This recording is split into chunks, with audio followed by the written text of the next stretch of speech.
Mr. Chair, your 10 seconds count starts now. Okay, thank you.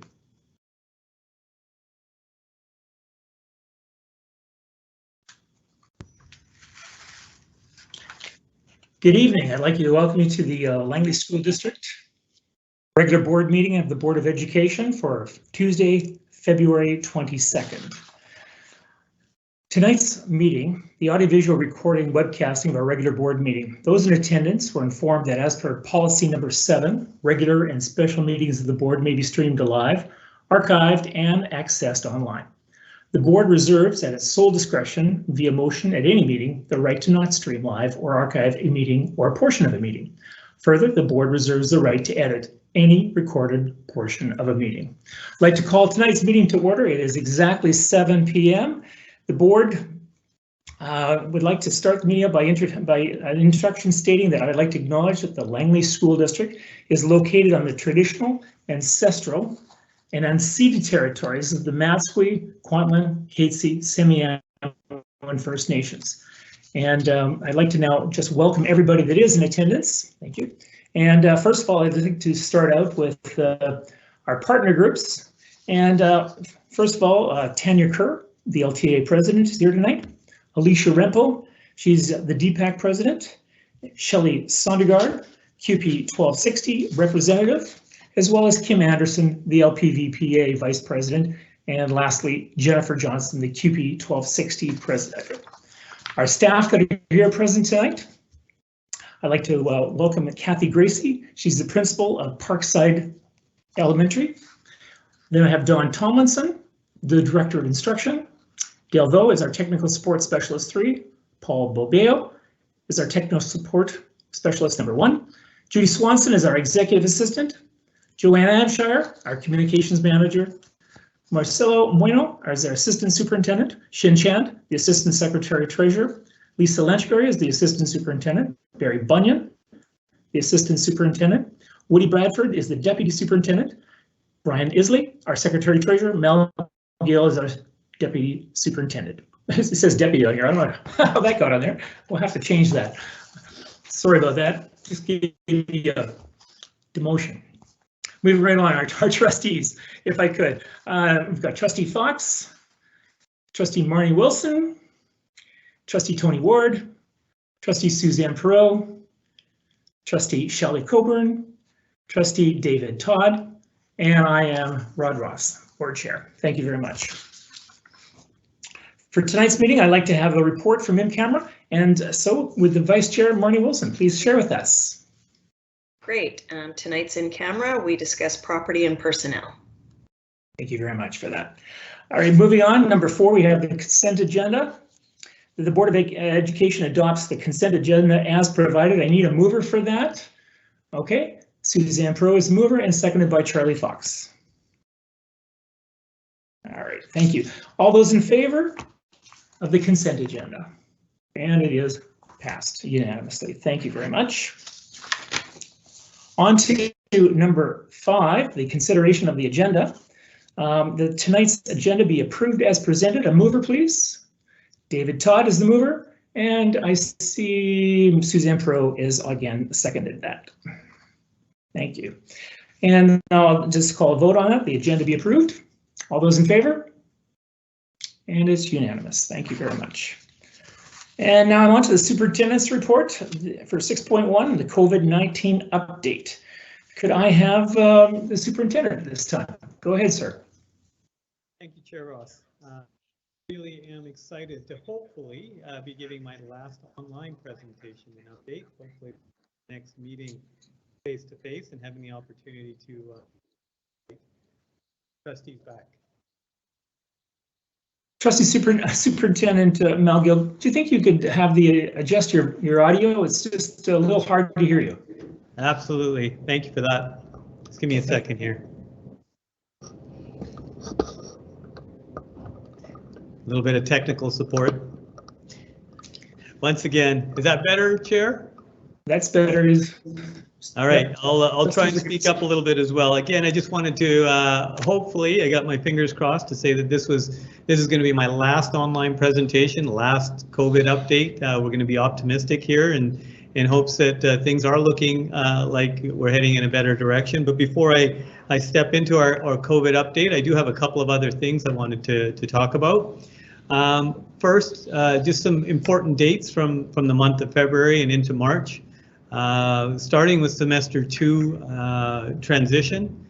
We've left semester 1 and on to semester 2 on February 1st, but we did have some transition days in between. I wanted trustees and the public to be aware that the days were quite effective as far as the use is concerned. It was an opportunity for staffs to come together and celebrate the learning of our students in semester 1 through a number of different ways. We celebrated mini capstones in some of our schools. Capstone, the senior grade 11-12 capstone presentations were done. And together, I think what it was an opportunity for staffs to really really find the joy again around learning, and really have an opportunity to see all of our students in a positive way and build some energy moving into second semester in our secondary schools. And so I believe that the days were well worth the time that was spent. And I think the students as well got a ton out of those days as well. So really happy with that. And so I want to thank our secondary staff for engaging in something different, in trying something new at a time where, again, it's been difficult to do so. So the other piece I want to acknowledge, and I'll talk a little bit about this in a few minutes, is on February the 11th, we had Odyssey, and lots of thank yous there. And again, I'll get into a little more detail in a little bit. Design and assessment just last Friday for our elementary and our middle schools. Staffs got together in the morning, did a lot of learning, and then after that, preparations were in place to get report cards ready to go in preparation for parent, teacher, and student inclusive conferences for those schools that are doing that work. And again, be talking about diversity and respect. You'll notice that trustees are all wearing their shirts, and all of our presenters will be wearing their pink shirts today. Acknowledging that we're in the beginning of Diversity and Respect Week here in Langley. And again, not just a day, but a week, not just a week, but a year in the way we like to conduct ourselves in Langley School District, especially when it comes to the foundation of belonging that we all are certainly involved in here in the district. And then, of course, the magic date for all of us, March 14th, looking forward to spring break, a little bit of time with our families as well, a little opportunity for us to recharge at a difficult time and come back for the final stretch drive in providing supports that we need to have in place for our students as they continue their learning journey. Again, more of an acknowledgement than anything. It was a bit of a gamble with our Odyssey Conference this year. Again, kudos to Dawn Tomlinson and her team and the work that they did to get this all set up. While we were trying to figure out how this was going to be presented in the end, COVID created an opportunity for us in providing folks with an opportunity to be online. And I'm thinking, well, people are thinking, why is that an opportunity? Well, it was an opportunity because we could stop all other activities in our district and focus the entire district on the work around truth and reconciliation. And that day on February 11th, I felt was really a focus on the truth part about truth and reconciliation.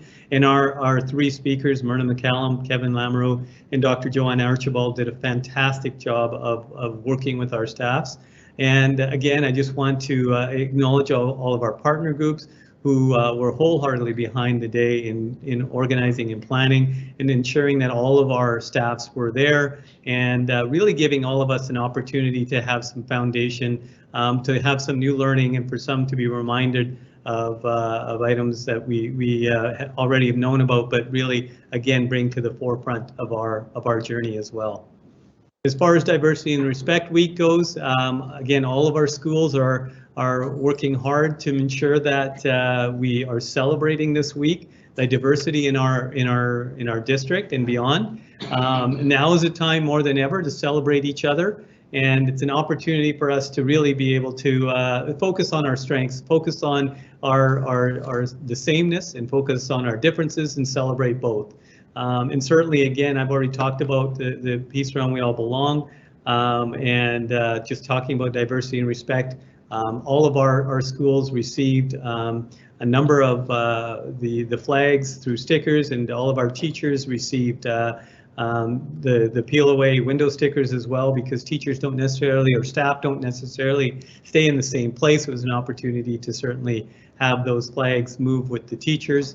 In addition, still highlighting the I'm an Ally t-shirt that was designed by a student from RE Mountain, still an important piece of the acknowledgement of the work that we've done over the last couple of years when it comes to diversity and respect. The other piece, of course, it's Black Excellence Month. And the work, I want to acknowledge one particular school. I mean, every school has done some fantastic work, but had the opportunity to visit RE Mountain. An amazing display put together by staff and students. Certainly tells us that we've come a long way along a long journey, but certainly a long way to go yet with the work around acknowledging that work still. To get back, and again, really hard to gear down and go to a different direction around COVID, because it has been the piece that we've had to work on the last little while, but it does come with its good news as well. During the last few weeks, you'll see that on your screen that we had an improvement in the attendance of our students. I'm not going to lie, things got a little bit precarious there for a little while with in some of the weeks in mid-January around the number of students who were away. But we've made a rapid recovery, and in fact, our numbers currently are looking better than they were 2 years ago, pre-pandemic. So happy to report that. So happy to be back in a good place and ensuring that our students are in school where they belong, and where the learning can happen with our staff. Again, just an update on the guidelines and where we were up until Friday of last week. We had some rules in place that didn't allow for a lot of different activities in our schools, mainly because volunteers were not able to enter the schools. We weren't able to bring our students together in assemblies. As you know, sports, no tournaments, but certainly sports and performances were happening, but were happening without an audience, and how tragic is that? So happy to say that those things have changed, and we've been able to invite folks back in to a 50% capacity, and really gives our families the opportunity to celebrate together. Big piece around the elementary world. Hot lunches are back, so excited to say that. And so again, really happy to see that we're making a turn again. Just an update for trustees and for the public that rapid antigen tests for staff have been distributed to all sites, and so all of our district staff have got 2 tests that they're able to take home. In addition to that, we're anticipating over the next week or so that schools will begin receiving their tests as well. So the idea at this point is that elementary and middle school students will each receive a box of 5 tests to take home. In addition to that, secondary students, upon request, can certainly take a box home as well. So that'll be available for families. And again, if families are doing those tests and they do come back with a positive test, that they ensure that they keep their students at home until their symptoms are no longer there. So, and again, one of the things I do want to acknowledge is that our families have done a fantastic job of that work, and in keeping everybody else safe and reporting their absences to our schools, and us being able to provide that information to Fraser Health. And again, speaking just in a transition into COVID and now having to transition out one more time, I would be remiss if I didn't have the opportunity just to say a couple of words of our Director of Instruction, who's going to be presenting later this evening. This slide really is an indication of the work that Dawn Tomlinson has done over the last 4 or 5 years, specifically, and not only, because I've known Dawn as a principal. She and I got to get started at the same time. She is the principal of Langley Secondary. I was at Brookswood at the time, and just absolutely marveled at her energy, her absolute care for kids, her love for the work that she does every day, and the difference that she makes in the lives of kids. On the screen in front of you, you'll see some examples of anchor documents. About 3 or 4 years ago, she and I were in a conversation at a retreat, and yes, we do lots of work at retreats, and Dawn will be a perfect example of that. And we said, you know what, we need something to hang our hat on to say, you know what, this is what Langley is all about. She said, you know what, I was thinking the same thing. Leave it with me. And that's her favorite saying, just leave it with me. And we did.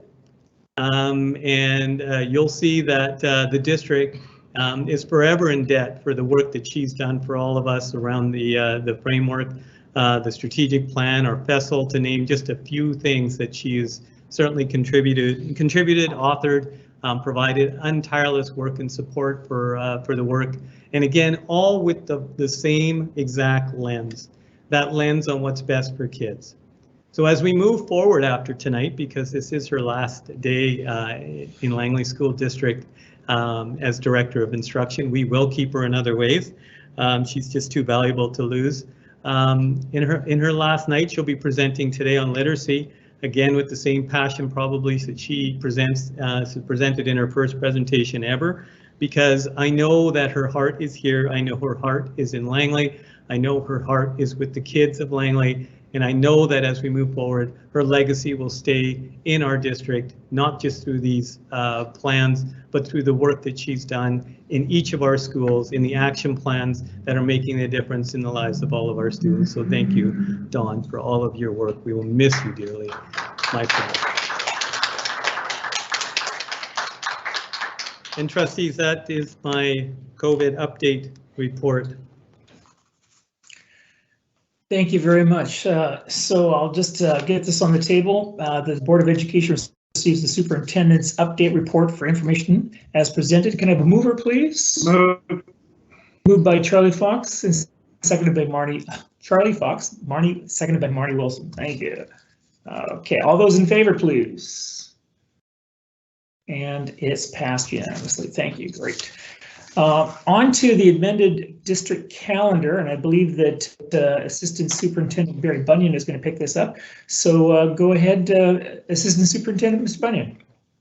Thank you, Chair. Good evening, trustees. Tonight I have to present to you for consideration a couple of district calendars. Just before I start, I will point out, because we bring different calendars to the trustees at different times. These are not detailed school calendars for next year. Those come forward for trustee consideration in April. These are district calendars, and these calendars are they don't show the level of detail that a school calendar would, such as parent-teacher conferences or report card dates. They only show days in session, days not in session. And what we do is we keep a number of them. We actually ask trustees to approve in advance a number of calendars, so that we can post that on our website, so parents can see, in each year coming forward for the next couple, when school starts, when winter break is, when March break is, that kind of thing. So we have two today, one of which trustees have seen before. That's the first one, because you did approve the 2022-2023 district calendar a year ago in February. The reason it's being brought forward is that, again, for an amendment, and I'll explain that in a second, is because one of the things we try to do and have been trying to do for many years is to line up our calendar as best we can, especially around spring break, with other districts in the Metro Fraser Valley area. A year ago, when this calendar was brought forward, a lot of districts had not published their calendars for next year, so we didn't quite know when their spring breaks were. And then when they did, we found out that our spring break was not very well aligned. So the purpose of tonight's amendment is to align our spring break with everybody, and apologize for any confusion. Langley always tries to keep a couple of years calendars approved ahead for parents to see. Not all districts do that. So sometimes they just approve it a year by year by year. So we work through it as best we can. Okay, so because this is an amendment that you'd be considering, we have to go through a calendar compliance process, which has been done. The amended calendar has been reviewed to ensure it complies with school calendar regulations. The amended calendar will meet the minimum hours of instruction that are specified in the School Act. Again, you can see what they are there. And again, as I mentioned before, the amended district calendar only details instructional days, non-instructional days, days in session, days not in session, statutory holidays, vacation days. The only change on this calendar is the start date for March break. So when I show you the calendar in a second, that's the next slide. Everything on the calendar is identical from what you previously approved, except for the start of March break. It'll start a week earlier than you previously approved. So really, I know it's kind of small, kind of hard to see, but the only part really that's changed is down in March, which is on the left-hand side towards the bottom. The previous calendar, we had March break starting on the 20th. We are now amending it or putting it to you for to go forward for a consultation for amending it. Because the other districts around us are starting theirs on the 13th. So we're simply trying to line things up. That has been the tradition in this district, that has been the focus in this district. Okay, so hopefully that makes a lot of sense. This is an amendment, so the calendar will have to go through a consultation process, which means if you approve the process tonight, it will be posted on our website. We'll gather input. We've done this before many times. And then the calendar after the input, the input will be considered, and then the calendar will be brought forward in April for your final approval. Okay, so there is a second calendar to look at, Chair Ross, but if it's okay, I'd like to do this in two parts. Yes, because we have the two calendars. So there's the proposed motion. Yes, and thank you very much. So just want to bring in first part to the board at this time. So I need a motion that the Board of Education request staff to begin the consultation process for the amended district calendar for 2022-2023. I need a mover and a seconder, and then I'll call for any questions. Okay, so any mover, please. Suzanne Perot, and seconded by Tony Ward. Thank you very much. And any questions at this point for Assistant Superintendent Mr. Bunyan? Looks, Mr. Bunyan, it looks like you're off there, so we'll just call the question at this time. All those in favor? Thank you, and it is unanimous. Go ahead, back to you, sir. Thank you, Chair. Thank you, trustees. The second calendar is a proposed district calendar for 2024-2025. In Langley, it has been our efforts and our traditions over the years to try to keep 3 years of calendars available for parents in the community to look at. Right now, because we're getting towards the end of this year, there's only 2 years available, the 2022-23 and the 2023-24. So this one would be the third year. And the idea is that every year in February, about this time of year, every year, we'll bring forward the next calendar in sequence that comes after. So every year we'll approve a calendar, and every year that will make 3 calendars available for people to see. Again, this is a proposed calendar. If you do vote to move it forward, it's for consultation like the previous one. Like the previous one, we have to go through our compliance. So these are the same. It has been reviewed to comply with calendar regulations. It will meet the instructional hours. It's a district calendar, not a detailed calendar. Detailed calendars come forward to the board for approval in April. So it only shows days in session, not in session, etc. I know I'm sounding repetitive. I'm sorry. And then yeah, we'll bring this. We'll bring detailed calendars forward in April, and after the consult for the previous calendars, we'll bring those forward in April. So again, lots of calendars to look at in April. So as trustees have been given in their package, this is the proposed district calendar for 24-25. The blue squares are the days in session, yellow is vacation, green is statutory holidays, etc. The red boxes are days not in session, so those are days when staff are at school but students are not.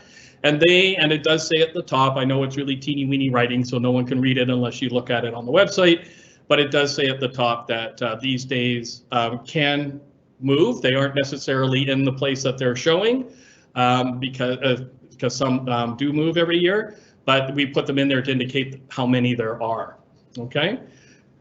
So again, the trustees have been through this process before, but we'll go through the process that if you approve initiating the process, then meetings will take place with all of our employees groups. Information will be posted on the website with a link for proposed district calendars information so parents can provide feedback. Similar information will also go out through social media outlets. We require a 30-day consultation, so that's why we'll bring it back to you in April. That's more than 30 days. There we go. And again, Chair, I have a recommended board motion. And thank you very much. So we'll take that motion right now. The Board of Education requests staff begin the consultation process for the district calendar for 2024-2025. And I need a mover for that, please. And Charlie Fox and I'm sorry, I can't see it. Okay, Marnie Wilson. All right. And do trustees have any questions? Okay, David Todd has a question. Go ahead, sir.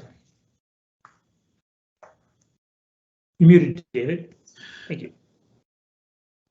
Can you? You're on now. Yep. Oh, you just muted yourself.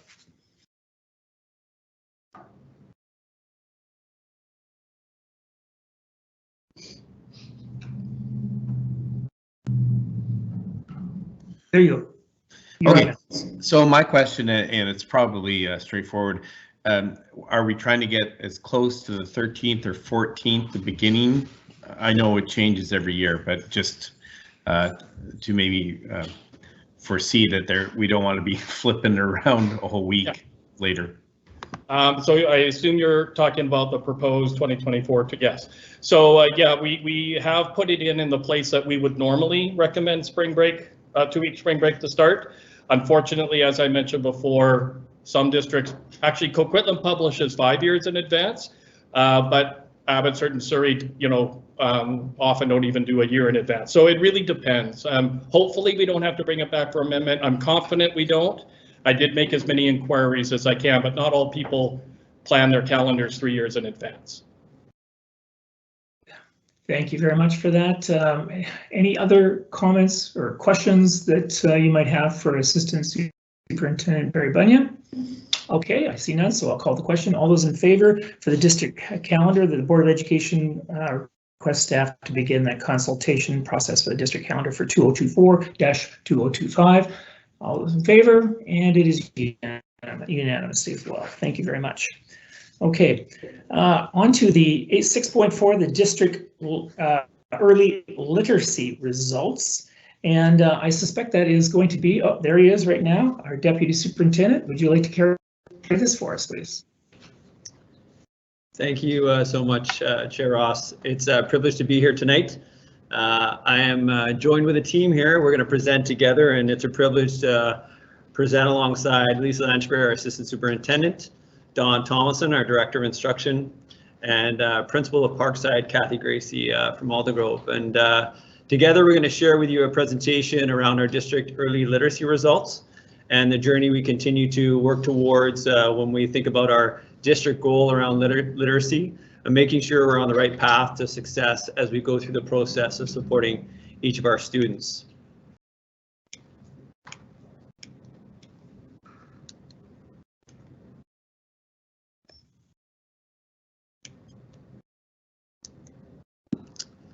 So in terms of focusing the conversation, just want to begin by stating the work that we do is centered right at the heart of what we do for each one of our students. We recognize that every student in our district matters, and we do diligence in terms of the work we do collectively together as a team, our staff on the ground working with our students every day to ensure that they're meeting the goals that they have set for each one of the students in our schools to be successful. And we look through the lens of our First People's Principles of Learning to understand this journey that we're on. Beginning with a student right at the center of what goes on in our classrooms, to the work we do in our classrooms, to the work we do at our schools, and all the way up to the system level. And our presentation is built around those 3 layers to ensure that there's communication happening from our classrooms to our schools, to our system, and then back through the system into our schools and then down to our classrooms. So we recognize that learning involves patience and time. We recognize that this is not a sprint to a finish line. This is a journey, and every child's story is different, and we have to honor that story and work collectively together to understand that story so we can best meet the needs of that student. It's embedded in memory, history, and story. So we recognize that as we go through learning that story, we take time to make sure that we're doing everything we can to understand and meet the needs. And then finally, we recognize that the actions that we have within our classrooms and our schools and our system They're evolving to ensure that we're making the right actions at the right time to support the students. And as we reflect on these First People's Principles of Learning, we do that through the lens of literacy. And so as we begin this journey, we have to recognize, where do we start? And where do we continue to look to find the information that we need to be successful? Trustees will know that in their board package was the information that we had around the data. So here's what we know currently at this time. You will notice that our data dating back to 2017 goes all the way to 2021. And you'll recognize that there's 1 year that's data was not collected. That was the year that we went through 2020. COVID began, and you'll recall coming back after spring break, we had to adjust and maneuver through online learning, recognizing that it was not an accurate and valid opportunity to take the information from our classrooms to gather that information around the data. However, in saying that, we also know that there's been a tremendous amount of attention to learning loss over the last few years with COVID going on. In Langham, we don't use that as an excuse, we use that as an opportunity. And if you look at where we are with all our students, we continue to see us leveling off at around 63 to 62% in terms of what we're trying to achieve through literacy. So we begin to unpack that in terms of what's going on within our classrooms to show growth.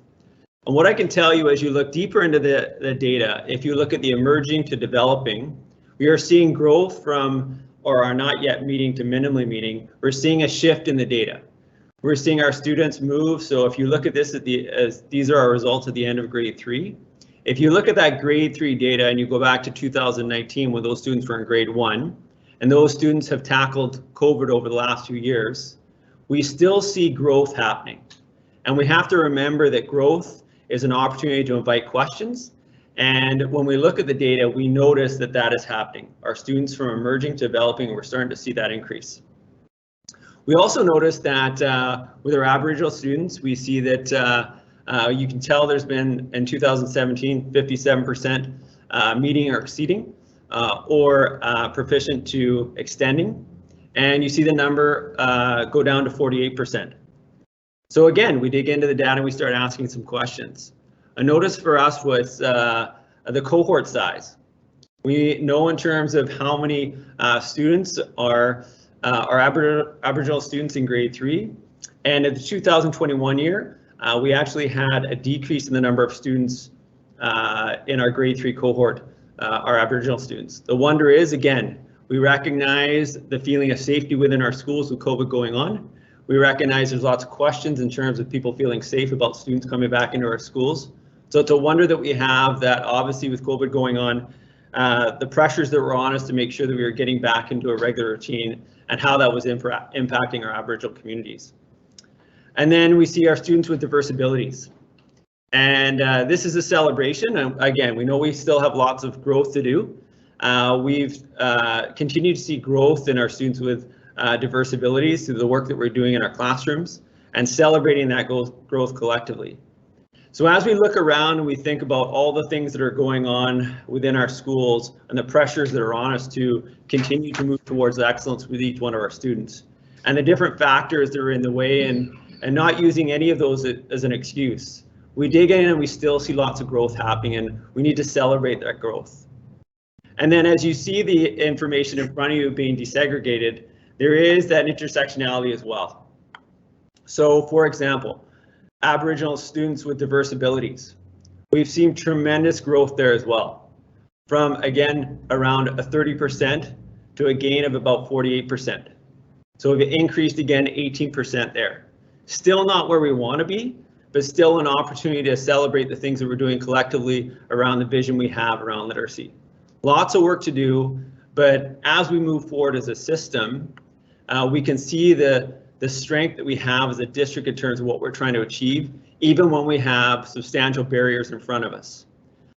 Superintendent Gill talked about at the beginning of tonight's presentation around attendance levels.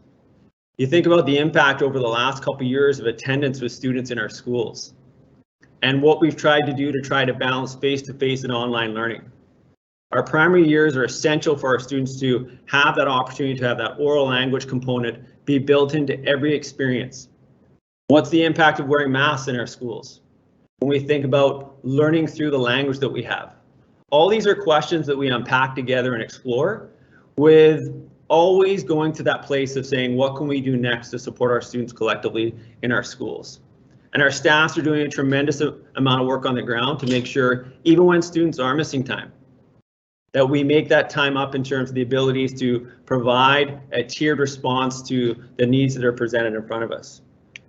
So we recognize that this ladder climb that we're on, this vision that we're trying to achieve through success, doesn't happen without clear understanding of where we're going. This district has done a tremendous job to make sure the map is exactly clear. So one step at a time, the map becomes clear in terms of where we want to go. Innovative, unified, inspiring district we are, one step at a time as we climb the ladder to success for each one of our students in literacy. The map is clear. And as Superintendent Gill said at the beginning of his presentation, our Director of Instruction has her fingerprints all over this continuous improvement plan. That's why tonight it's an honor to present beside her. And he spoke about the heart that Dawn has for the work that she does. At the center of this continuous improvement plan, you see the heart and the mind coming together. Dawn's work around ensoling our schools, making sure they're creating compassionate and inclusive classrooms for all our students. We've worked extremely hard at this. We go back to 2019 when this started. Jennifer Cates came into our district and we talked about the importance of students feeling a safety and belonging in our schools. It started there. We started with that block around social emotional learning. We continue with that block. Kevin Lamoureux is coming in and doing a tremendous job working through that block with us again and continue to work through the process of supporting our students with their social emotional learning needs to make sure that every student has a feeling of safety and belonging in our schools. And then we started to really dig into this continuous improvement plan through systems and structures. So you've heard many times before us talk about response to intervention. This year we've taken that on, and we've taken that on the whole system. Again, moving through our schools and into our classrooms. How do we ensure that day to day we're setting up tiered intervention for our students who need extra support and prioritized learning standards, what they need to know. So we focus the question around that and how do we build schedules, how do we build time in the day to ensure that that instruction is happening. And then finally, the last block that we're looking at and exploring and continuing to learn more about is the instructional practices that are having the greatest amount of impact in our classrooms. What are the teaching and learning practices that are happening and the frameworks we can use to ensure that our students are going to be successful? What tools can we put in the hands of our teachers and our support staff to make sure they're doing the work they need to be doing and feel supported in that journey so that all students can be successful in literacy? So that's the heart of our continuous improvement plan. On either side, you will see the structures that support the work that we do. And in the middle, you'll see a continuous improvement plan, a cycle that we go through with our school leaders around continuous improvement. So if you unpack at the school level what we're doing through our data and how we're actually having those conversations at the school level, the data that I've shown you at the systems level, all our administrators take that data and share it with their staffs and their action plans. Tonight, Principal Gracie is going to share with us what she's doing at her school around unpacking that data and what that means and how they responded to it. So as we move forward with ensoling our schools is connected to these frameworks. And that's a really important piece for us to continue to focus in on. As I said, the climb in terms of the growth we're trying to achieve lands between these frameworks. From the systems level, the strategic plan, the framework for enhancing student learning, the action plans that lead to the framework to enhance student learning in through the strategic plan, a teaching and learning framework that we will unpack together with our staffs in our schools to ensure that we have the best pedagogy possible for our students to be successful in literacy. Learning from our teachers and our support staff what's working. And then finally, the last one you will see is a response to intervention. That's the tiered supports we have in our schools. Our support staff, our teaching staff, our administrators are collaborating together to be creative and innovative in the way that we provide supports for our students. So in the real time, they're getting the supports they need to be successful, specifically in this presentation as we talk through the lens of literacy. So again, tonight's presentation, I get to be joined with three amazing educators and leaders that are going to walk through some of the action items that we're doing throughout the system in our schools. This brings our Ensouling Our Schools together. This is the conversational piece that's happening in our schools each and every day. You'll see the acronym PLC, Professional Learning Communities. The opportunities for professionals to come together and have meaningful and thoughtful conversations about students and how we're supporting them. You'll notice in the top left corner, that's where we started this year. What do we expect all students to learn? When we talk about prioritized learning standards, that's the starting point. And then when we go through the process of it, the next stage we look at is how will we know they have learned it? So the assessment piece in terms of the quality assessment that's going on. So at the classroom level, you have your prioritized learning standards, you have your common assessments, and then you back up to the school level and you start having conversations about what happens if students aren't successful. What do we do? Not just because a classroom teacher or a single support staff, but how does the whole school work together to respond to that student's needs? And that's questions 3 and 4. How do we respond to the students who have already learned it? How do we respond to the students who do not learn? So what do we do collaboratively together as a group to ensure that there's access points for those students? Access points throughout their entire journey. So if we think about the end of grade 3, we think about going back to that principle of learning in terms of patience and time. We know the success we're having at the other end when we talk about our transition rates. So as we go through the process, as our students leave grade 3, the learning does not stop in terms of the work our support staff and our teachers and administrators are doing. The journey continues, and we continue to find access points for our students to be successful. Those tiers of intervention continue to climb up the system in terms of what we're doing. We're continuing to look at prioritized learning standards, and we've been successful this year in completing that K-8, and we'll continue to look at 9 through 12 in the years to come. So lots of things to be excited about as we go forth, and I want to share some of that excitement with you, and I'm going to get Lisa Lanchberry, our Assistant Superintendent, to come up and share with you, so what? What are the notices and wonders of the work that we're doing around the actions that we have?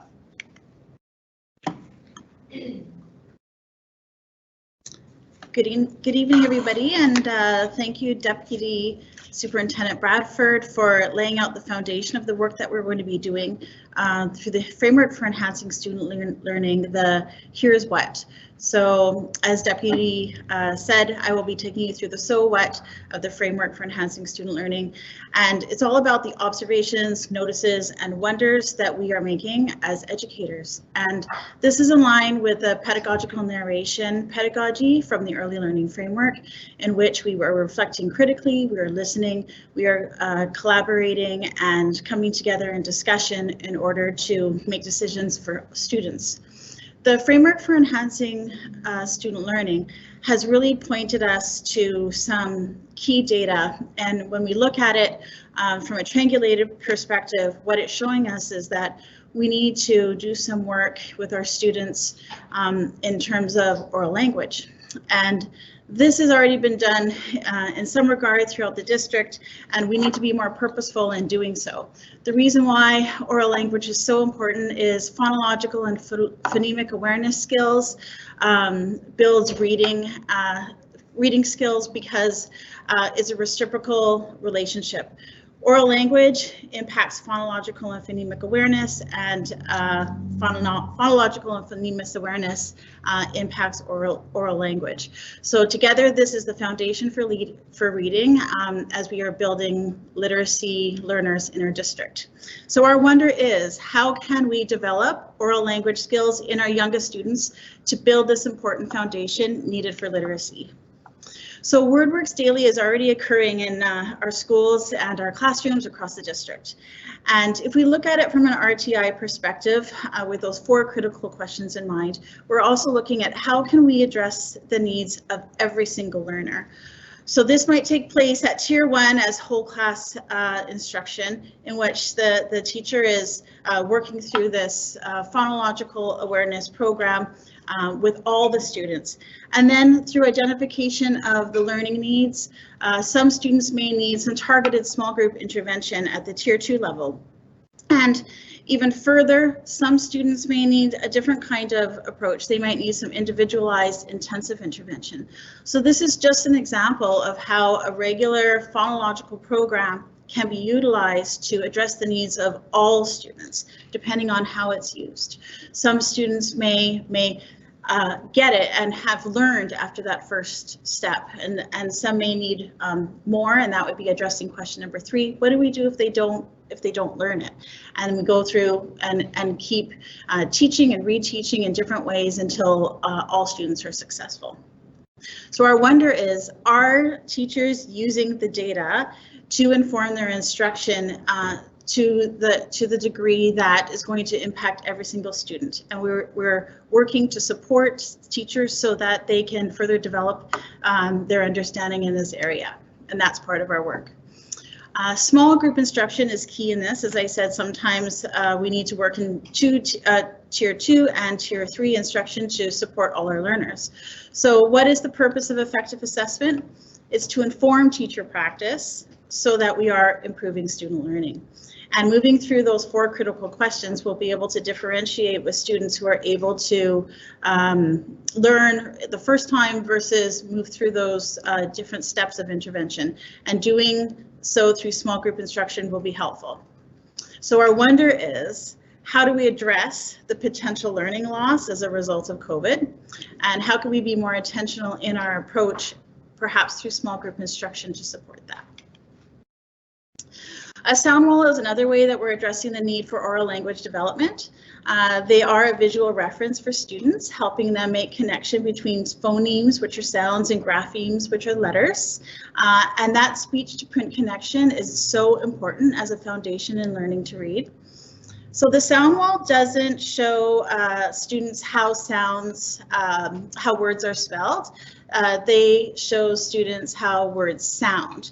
And because that is what students know, it's coming at literacy from a student's perspective. So what you see before you here is a vowel valley. So they might identify a letter and then approach the wall and see that a certain shape of the mouth is how that sound is made. And then there'll be a list of ways that that letter can be presented, that sound that can be presented in words. So again, this is approaching it from the student's perspective instead of from the teacher's perspective in a traditional word wall. So this implementation of these sound walls across the district was because of a collaboration of resource teachers, speech language paths, classroom teachers at the school and at the district level.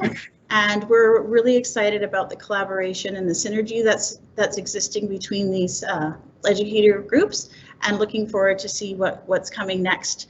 And so our wonder is, knowing the power of these sound walls, how can we utilize these professional learning communities even more so that we can put even more strategies and programs into schools that are going to support all students. Our SLPs have been a huge part of this work, knowing that they are experts in the oral language department. They acknowledge along with us that oral language is a growth area of children. So along with their typical pulling out for support, they're also pushing in support where needed. And they're working with the instructional services department, the ELL department, and with the as PLCs. Example was creating the sound walls, but also working with them during collaboration time and creating programming together for the students at all 3 tiers. So this is occurring not only professional learning communities at the school level, but also at the district level, which is really exciting work for all of us. And we really want to continue that partnership and those professional learning communities so that we can learn from one another. And again, address all of our student needs throughout the district. So our so what is, it continues to be about the pedagogical narration. It's the continued conversations, the intentional data collection that are addressing student needs. And we're doing that starting with the common assessments, which has pointed us to the oral language development need. The phonological and phonemic awareness skill development that is in place at the schools and that we're going to be focusing even more on. The targeted skill development that has been highlighted through the assessments that are common throughout the schools and throughout the district, and the intentional collaboration that I talked about. And again, that's at the district and at the school level with the resource teachers, classroom teachers, and school staffs, itinerant and at the district level, to really address the learning needs of all students. Because our goal is that all students will meet or exceed literacy expectations for each grade level or individual IEP or AIP goals. And we know that we can only do this work if we do it together, cross-department, with all of our experts in all areas. So I'm going to pass it on to Dawn, who's going to speak to the now what. How is this going to be happening? What is happening now to make this take place?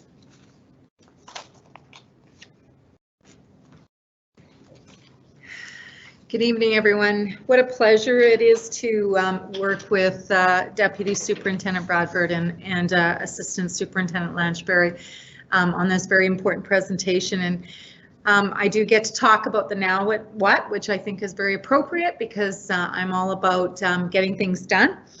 The now what refers to those concrete and intentional actions that the district and schools will take to improve learning for all students.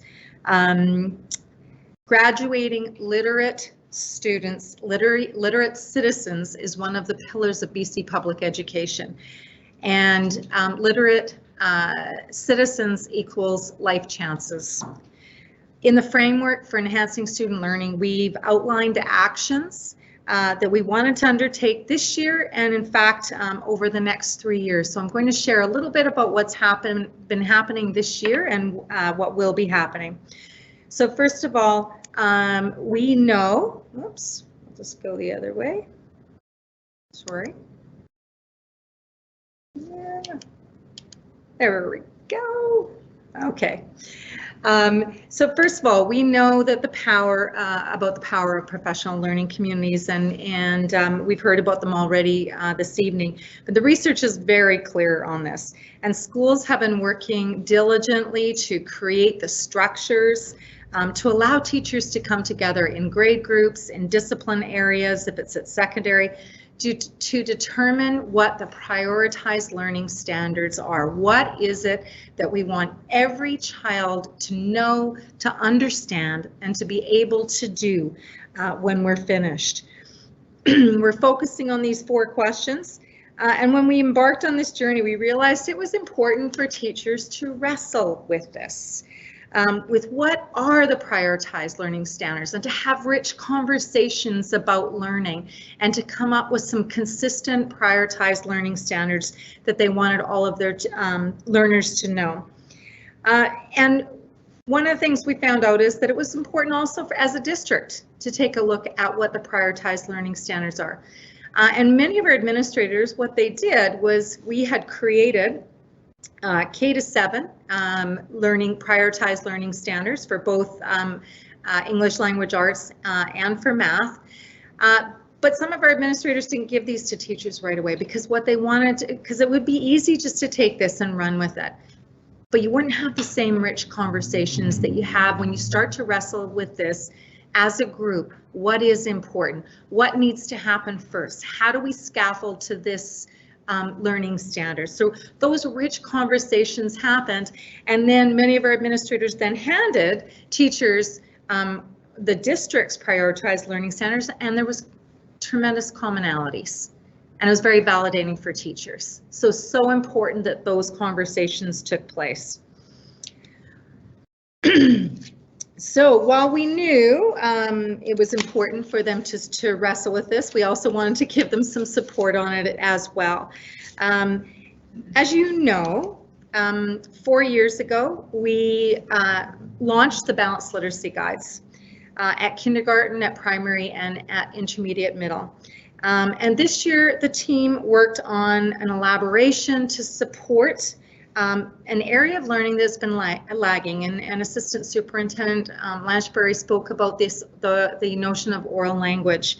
and phonological and phonemic awareness. And so we really started to dig into what does that look like and how do we scaffold the learning and address the needs that were coming to us in kindergarten with this lack of oral language. And I'm going to tell you, this is not a Langley challenge. This is a provincial challenge. It's likely a North American challenge. Our students are coming into kindergarten with less oral language skills. I have my own theories about it. A couple years ago, my theory was technology played a role in that. If parents are not talking to their children, children are not learning the oral language. They're not getting that oral language development. So if parents are on phones, for instance, or if they're putting children on iPads, for instance, they're not getting that oral language development. And then to exacerbate the situation, we went into COVID. And of course, many of our children didn't have the socialization that they would normally have, and they were coming with even less oral language skills. So that's definitely become a huge focus of ours in Langley. We ran a series in the fall for teachers to bring them up to speed with the latest research in reading instruction and to provide them with those classroom sound walls that you saw Assistant Superintendent Lanchbury share to develop student skills in phonological and phonemic awareness. The guide and the series have been very well received, and teachers are seeing the results in this very intentional instruction. But this stuff really needs to be supported with resources. So to align with the work that teachers were doing in this area, the district decided to put money towards decodable books for every classroom in our district, K to 2, and also extras for book rooms for our striving grade 3 and 4 readers. These are high interest books designed to align with explicit, systematic phonics instruction. Simple stories constructed using almost exclusively words that are phonetically decodable, using letters and letter groups that children have learned in their phonics lessons. And these resources are scaffolded. They're scaffolded reading development for all of our students, and they can be differentiated. So there's different levels of these books that can be used as to and where the student is at in terms of their own reading level. So how do we know where the reading gaps are for our learners? This is a really important piece of the learning. Teachers have been using reading assessments such as Fontes and Pinnell with our learners 3 times a year, and that's not just about handing in data. The Fontes and Pinnell reading assessments and other assessments that we use give very specific information on where a child is at with their reading skills, and it'll point to areas of growth so that teachers can know exactly where those learners are, where each of those learners are, and be able to provide instruction in order to continue the growth of that student in reading.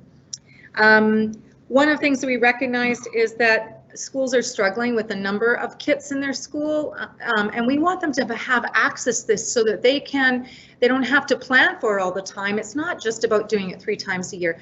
Some of our students that are struggling need an assessment more often so that the teacher knows if the student is getting the skills that they've been working on. So another resource that we are putting out to schools is that we're increasing the number of Fontes and Pinnell reading assessment kits in the school, and the ideal would be to have 1 per 2 classrooms so that they're easily accessible at any time a teacher needs to use one.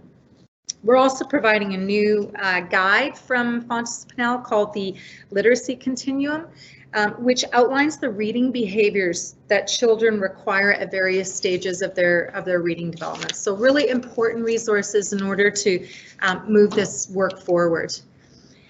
Just going to tell you about a few of the other very intentional actions that we've done this year that have been outlined in the framework for enhancing student learning. I think all of you know Brenda Barlow. She founded and was running the teacher mentorship program for the last number of years and retired just in June. And she saw a need for bookable classroom libraries for new teachers. Rich classroom libraries are fundamental to literacy learning, and new teachers do not necessarily have the funds in order to, nor even the know-how to choose the right books for their classroom. So what we did was we put together kits of books at different grade levels, and then we had new teachers, as they were signing up for the mentorship program, they also joined us for a workshop on how to utilize classroom libraries effectively, and then they received a full classroom library for their classroom for the entire year, and then they turned it in the end of the year, and the next year other new teachers get those libraries. And so they've already learned how to use these rich classroom libraries effectively, and they also know what to get in future years. We're providing multiple ways to support teachers, and one example of this is our on-demand learning site now that we have put together. It's full of webinars that we've created, including those very important phonological and phonemic awareness sessions that we did in the fall for people who have missed them, and also for new teachers as we're taking on new teachers to our district. So this is really convenient for our teachers. They can do it at night. A lot of our teachers are young parents who need to go home after school and take care of children. And then at 7:30 when they put them to bed, they have the opportunity to go and pick up one of these webinars and to continually improve their practice. So convenient and sustainable, really important. Once again, we've got another app that we've been using, and I think you've all seen the SORA app, but I just wanted to point out that this app is available to all of our students and all of our staff, and it focuses on reading for pleasure, because that's one of the things that we know increases literacy skills, particularly as our students get a little bit older. But it also now has tons of professional resources on there for staff. So we just keep adding to this, and the beauty of it is that we don't have to pay license fees every year. We pay once per book, and we have it forever. Again, speaking to that power of professional learning communities, 3 years ago we began working with our teacher librarians. We had a lot of brand new teacher librarians, and they need a little bit more than just occasional mentoring. They really needed some intense learning experiences to build their competencies and also to build their confidence, because we expect our teacher librarians to be leaders in the school and leaders of literacy.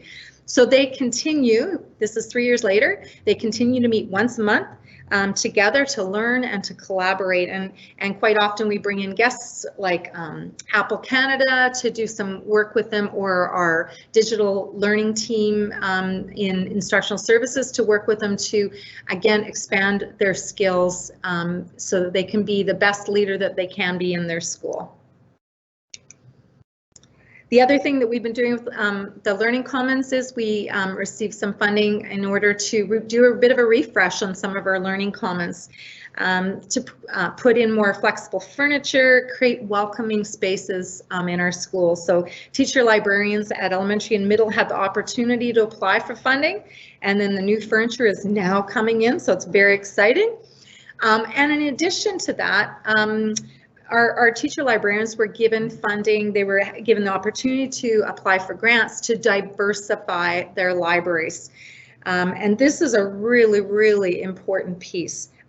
All students need to see themselves in the curriculum, and they need to see themselves in the books within the Learning Commons. So we had a matching grant so that they could purchase, and we helped them purchase books to represent the students in their school. We're continuing this year with our summer book giveaway. These books this year are being provided to grade 4 students at specific schools. And the purpose of this project, which we've been doing for a number of years, is to combat the reading slide that can happen over the summer when students do not have access to books. And I would just like to send out a very special shout out to the Langley Rotary Club and the Langley Foundation for continuing to fund this very important initiative. These are only some of the district initiatives that we have been implementing this year to ensure that every one of our students graduates as literate as a literate citizen. But let's focus now what's happening in schools as a result of these actions and how these actions actually play out at the school level. I would like to pass it over now to Kathy Gracie, proud principal of Parkside Centennial Elementary, to share the wonderful work that is happening at Parkside in the area of literacy.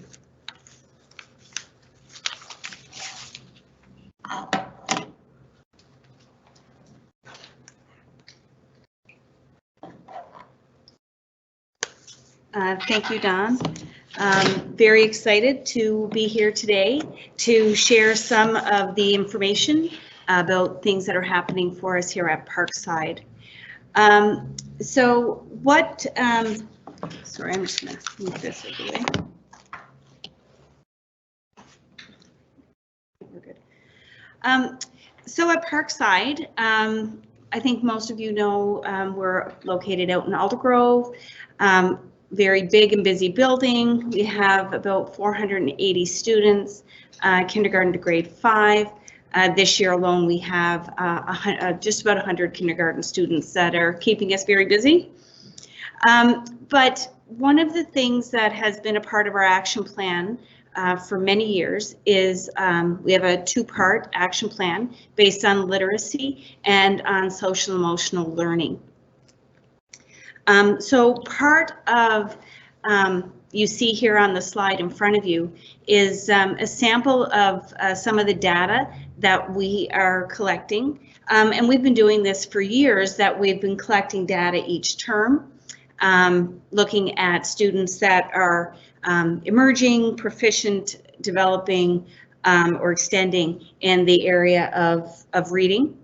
The teachers have always been, for at least the last 5 years, been using the Fonts and Pinnell kits that Don mentioned, using those regularly to report out on where the students are. Some of the, it doesn't show on the slide there, but some of the things in the columns, you see there's some X's there. We've been tracking some of our students, for each grade level, we have information on which students are Aboriginal, students that are ELL, students that are have designations with special learning needs, children in care, etc. It's also a working document for us, and just actually even last week, we started including some data around attendance, and we're keeping a close eye on students that have more than a 10% absent rate. The red will indicate the students that are not yet meeting or emerging at their reading levels. The yellow would be developing or approaching grade level expectations, and the green is for students that have reached proficiency in their reading level for that point of the year for that grade level. One of the things that we were happy to report this year, we were with our grade 5 students.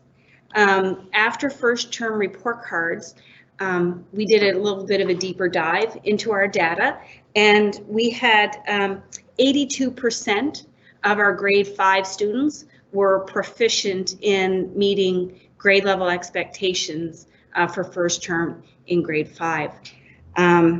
That's very, very, very exciting for all of us.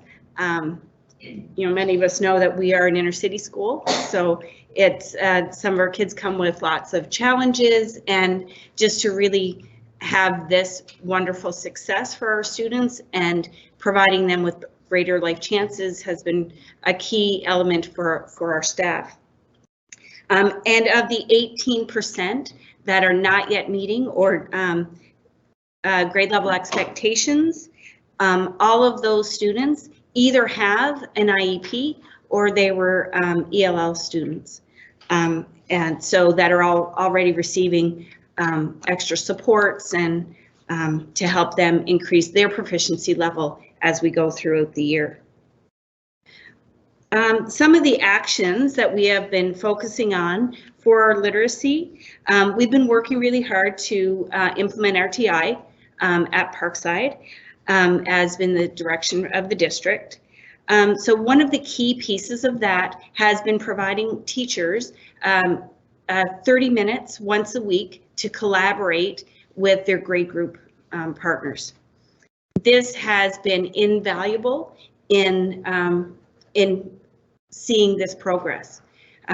Oftentimes my vice principal and we get invited for some really rich conversations that are focused around literacy.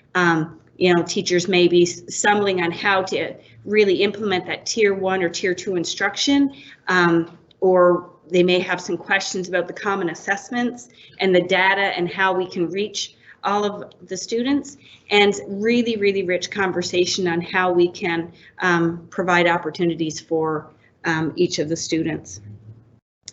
We really have a keen group of teachers at Parkside that are very invested in professional development.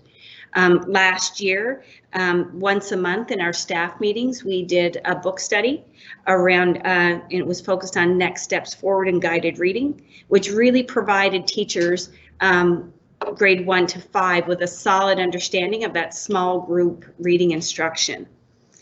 We had 13 of our primary teachers participate in the phonological awareness, the series that Don mentioned earlier, that was mentioned, that was offered to the teachers in the fall, all on their own time. Very, very invested group of educators, which I'm proud to work alongside with. Last year in March, after looking at our data, we had noticed that our grade 3 group in particular were really, really struggling. We had about 66% of the students that were not yet meeting grade level expectations at that time. So what we did was we had an all hands on deck type meeting. So we included our resource teachers, our teacher librarian, our ELL teachers, SEAs that worked in those classes, classroom teachers, and admin. And we worked together to really, really drill down on what we could do immediately to make a difference for those students. One of the things that we had decided on was having a common assessment of using a word inventory. So the word inventory is a great tool on really being able to drill down. It will identify, you know, those students in grade 3 that are still having difficulty with learning short vowel sounds. Like that's something that's not taught when you hit grade 3. So we have to circle back and really make sure that those children have those skills. I often refer to our literacy brain and our math brain as a Jenga. You know, as we go through the grades, it goes higher and higher, but then you're starting to see all those holes. So it's a very good visual on kind of what our literacy brain or our math brain might look like.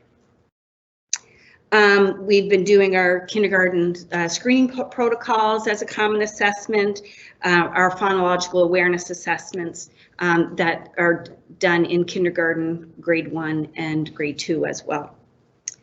One of the other neat things that has happened this year is we've worked alongside our speech and language pathologist very, very closely. And she has been going into the kindergarten classes and doing tier 1 instruction using a program called Talking Tables. And that is a really strong focus on oral language. Again, as Don mentioned, even before the pandemic hit, we have been seeing, at least for 10 years, a very big gap in where students' oral language development has not been progressing. So let me see. Oh, and actually an update on that grade 3 group that was 66% last year. That was not yet meeting grade level expectations. After first term this year, there's only 37%. Now that they're in grade 4 and after first term, we've gone from 66% last year in March to only 37% that are still emerging and developing. So that was quite a gain, another big reason to celebrate. So just looking at the visuals here, you see that we will read anywhere, anytime, any place. You see one of our teachers doing some small group instruction. This is more of a common area in the second picture. The kids call it the mountain. And they're out there very seriously reading. They've chosen to read out there during silent reading. And you can see also using our technology, using some of our resources, Epic and things like that. So the kids are immersed in literacy a very good portion of our day. So thank you very, very much for giving me the opportunity to share our success story. And yeah, if you have any questions, I'd be happy to listen to them, answer them after. So thank you very much.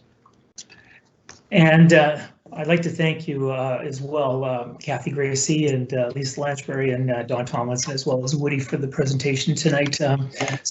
So a couple of things we're going to do here, but I was wondering if trustees have any specific questions about the presentation, and then I've got a subsequent thing I'd like to bring up. So this is questions regarding order, Chair Ross. Yes. I see Don Tomlinson trying to gather your attention before we commence. We actually have one more slide. I'm so sorry. So we've talked about what's happening at the systems level and the school level, but now I want to bring it back to the student level. Oh.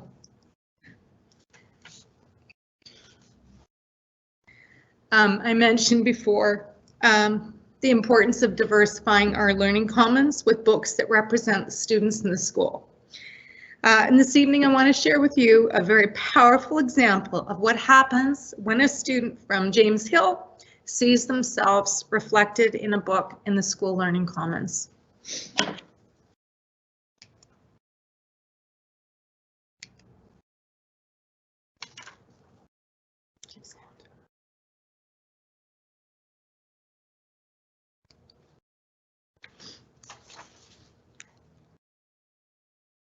We're just going to get the sound. My name is Dan. I'm here to read this book. It's not too big, not too small, it's right for me. Understanding dwarfism. They are all different in some way. It is the only thing that makes us all the same. Celebrate your differences. My name is Sam. I am 6 years old and my favorite color is white. You might notice something different about me. No, sorry. Not my hair. This is my friend Miguel. We are both 6 years old. Can you see the difference now? I am much shorter than Miguel. That is what makes me awesome. All of my friends are different. Some Tommy wears glasses. Allison has big hair. Ben is big. Tim is tall. Jen uses a wheelchair to get around. Grace thinks a little longer. Tim, I am short. Miguel's skin color is different from George's. We are all different in our own. What makes us all awesome? Let's see what makes you different. I have dwarfism, which makes me shorter than others because my bones do not grow the same way as some of my friends. Do you know why? Because inside of our bodies, we have what is called DNA. It is a kind of blueprint which I use as instructions on how to build a Lego house. Dwarfism makes me shorter and is only part of who I am. Otherwise, I'm just another kid, just like you. I can do just about anything everyone else can. But because I'm much shorter, sometimes I have to do things in a different way, no matter what it is. One way or another, I get a stare at anyone or call them names because it can hurt a feeling and makes them sad. Do you like having your feelings hurt or feel sad? You should call people by their name. If you do not know their name, you can always ask them. If you need to describe me to someone, you can always say, "That is Sam. He has dwarfism." Or the boy with dwarfism. Or the boy is much shorter. My name is Sam, and during prison I was part of who I am. I am not too big, I am not too small. I'm just right for celebrate your differences. Wonderful. Thank you. Thank you for sharing that, Dawn. Is that the balance? Is that the end of your presentation? Yes. Okay. Thank you. Oh, that was very emotional, and I'm sure there's going to be some emotions shared in just a moment, but I know that trustees might have some questions specifically about this presentation tonight on literacy, and then I'd like to follow up on some thanks and recognition for Dawn. So specifically to the presentation, is there some questions that you might have for Ms. Gracie or for any of the team? I'll open it up. Oh yeah, I'm sorry. I've got Suzanne Perot on here, then David Todd, and then Marnie's got a question. So go ahead, Suzanne. You're next. You're first. My name is Suzanne. That was powerful. You made me cry. That was so worth the interruption that I did. Thank you so much, because we are all different. And wow, one of the lagging representations that we see in our districts. And so I thank you for paying very close attention to that. I applaud you. I got a few thoughts rolling around my head, but that video just took me into a whole different heart direction. So I'm pulling myself together here. So please, I ask for some grace in that. As we, first I want to say thank you. A very robust presentation, very in-depth, quite complex on some levels, and threw out tons of questions for me, which I'm not allowed to take up the whole time doing, but I could if I had the permission. So firstly, I thank you. I love the heart of the continuous learning that we're doing in our district. It's fabulous.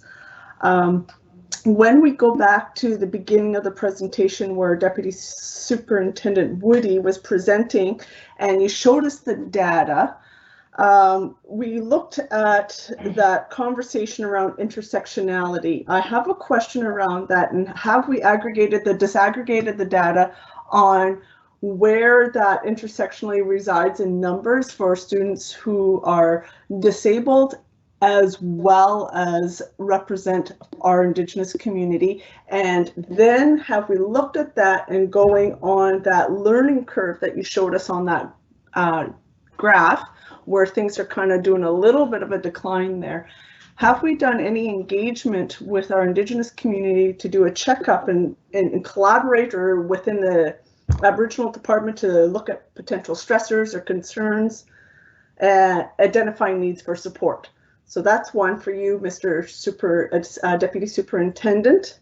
And then I have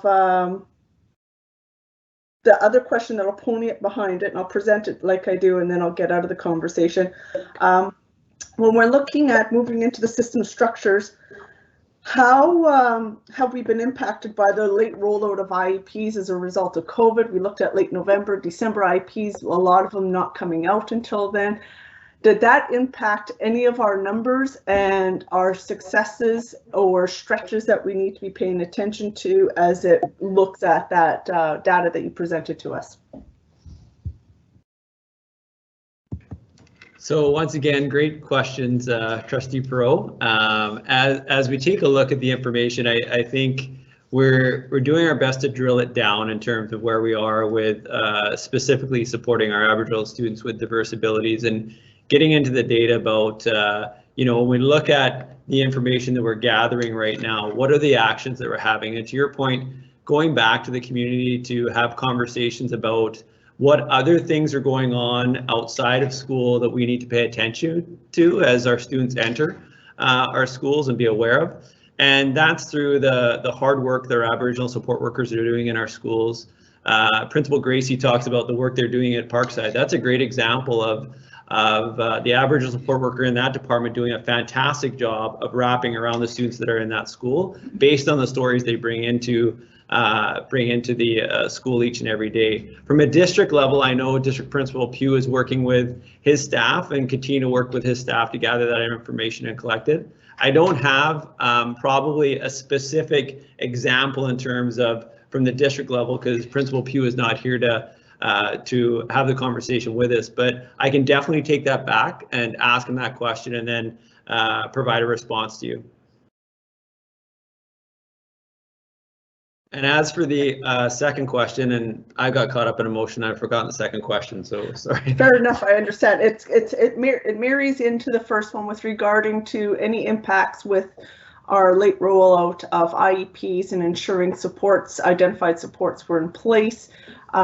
Because when our educators don't see the IEPs, that means they're not aware of what supports necessarily might be necessary. So I'm wondering if there's any correlation. Yeah, and maybe I'll let Principal Gracie speak to that, is because it's quite new in terms of as this process goes through. So she might have some specific examples at the school level that can provide that information. Thank you. I am formerly a resource teacher, is my background, and a reading recovery teacher. With the IEPs, yes, there was a later rollout in the official document, but the IEPs, especially if the students had IEPs last year, those IEPs from last year still carry over until the new document is revised. Also, with the oftentimes, like, we don't wait until the IEP meeting before we're putting our supports in place for the students. You know, we're already coming together. We have our school-based team meetings. We have vulnerable support team meetings as well. So we are working as soon as we get the kids and as soon as we recognize what the issues are. You know, we're in communication with parents, and we want to get things in place right away. So all I can speak to is at Parkside, but I would say that having that bit of delay was more about the shape of the new document more than the supports of the document. Okay, thank you. And if I could just move on, just trying to be mindful of time. David Todd, please. Would you like to ask your question, sir?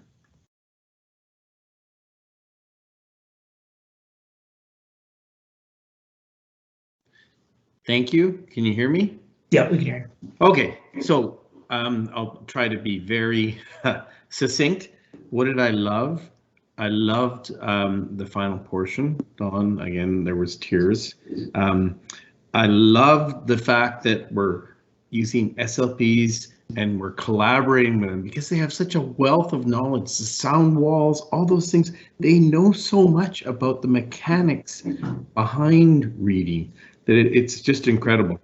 I love the Mentees, the classroom library. That is so cool. And I also, when I was doing some reading on Black History Month a while back, and they talked about BIPOC population, and they said kids need to see themselves in the library. And most libraries might have 8 kids that are diverse, or 8 books in the average library. And we need to do different there. So yes, buy more books. Buy more books that are diverse, that show kids as they are, because then their outcomes are much better. So, and I leaned into when you talked about where you were going with the school. I appreciate for the people in the school, you approach it with all hands on deck and got involved to make a difference. That's the only way it's going to be done, is a collaboration and a team effect. I was also reading recently about Adrienne Gear. She's kind of the power of reading, or reading power. And now she's talking about the science of reading. And I was like, what? So now they're going a little deeper with the science of reading and looking at, okay, all these mechanical things that we talked about, like the metacognition, all those basic factors.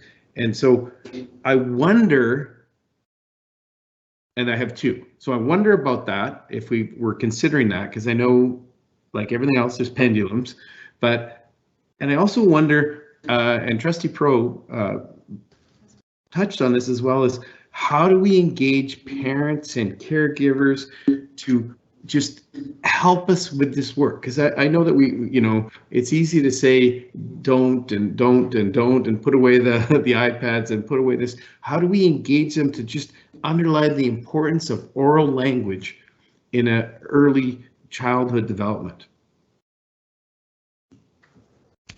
Hi, good evening. So Trustee Todd, thank you for your questions. I'm going to just share a little bit about the science of reading, and you use the word pendulum, and that's exactly what we talk about on an ongoing basis, that we don't want to swing too far, to your point, to either way, and these are these collaborative discussions that we're having. So the document that Dawn shared, the Reaching and Teaching document, came from a collaboration with an ELL teacher, SLP, District Reading Recovery teacher, and District Reading teacher. And they spent months and months and months of tons of time over the summer really researching the science of reading, and were really challenged in their philosophical understanding of how students learn to read, because we often hear the term balanced literacy, and in Daily 5, an instruction that's going on in the class that is meeting all students' needs, and now we have phonics and decoding, and we can go back to that, and so these have been really good discussions, and ones that we are grateful to have these experts in our district who are helping us with this research. And what we say is the pendulum isn't swinging all the way one way or all the way the other.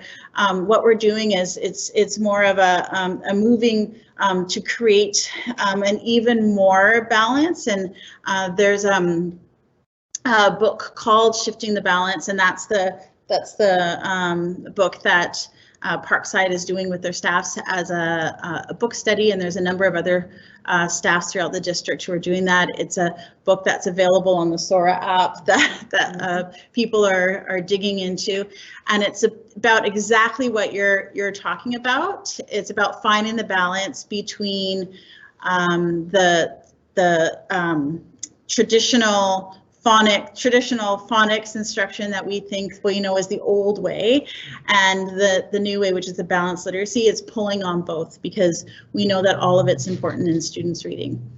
So I hope that answered your first question, or give you some understanding about the work we're going to do. And as you know, we're just at the beginning, and we're going to be continuing this discussion and this learning.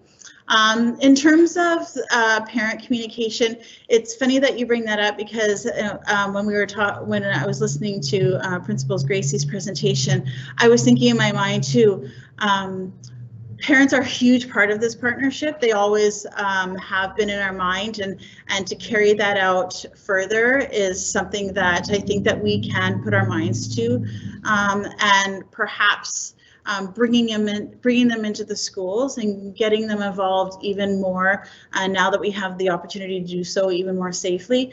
But I think I agree with you. I think that that's a focus that we can continue to work on, and I know that it is happening in many cases, but to be, as always, even more intentional around that idea about continuing to teach parents. I know when I was principal at James Kennedy, we had the parents of primary students, the POPs nights, where parents would come in, and we'd have these exciting literacy nights, and the students were so excited and to share their learning with parents, and then parents would walk away with lots of really good nuggets of learning that they can continue at home.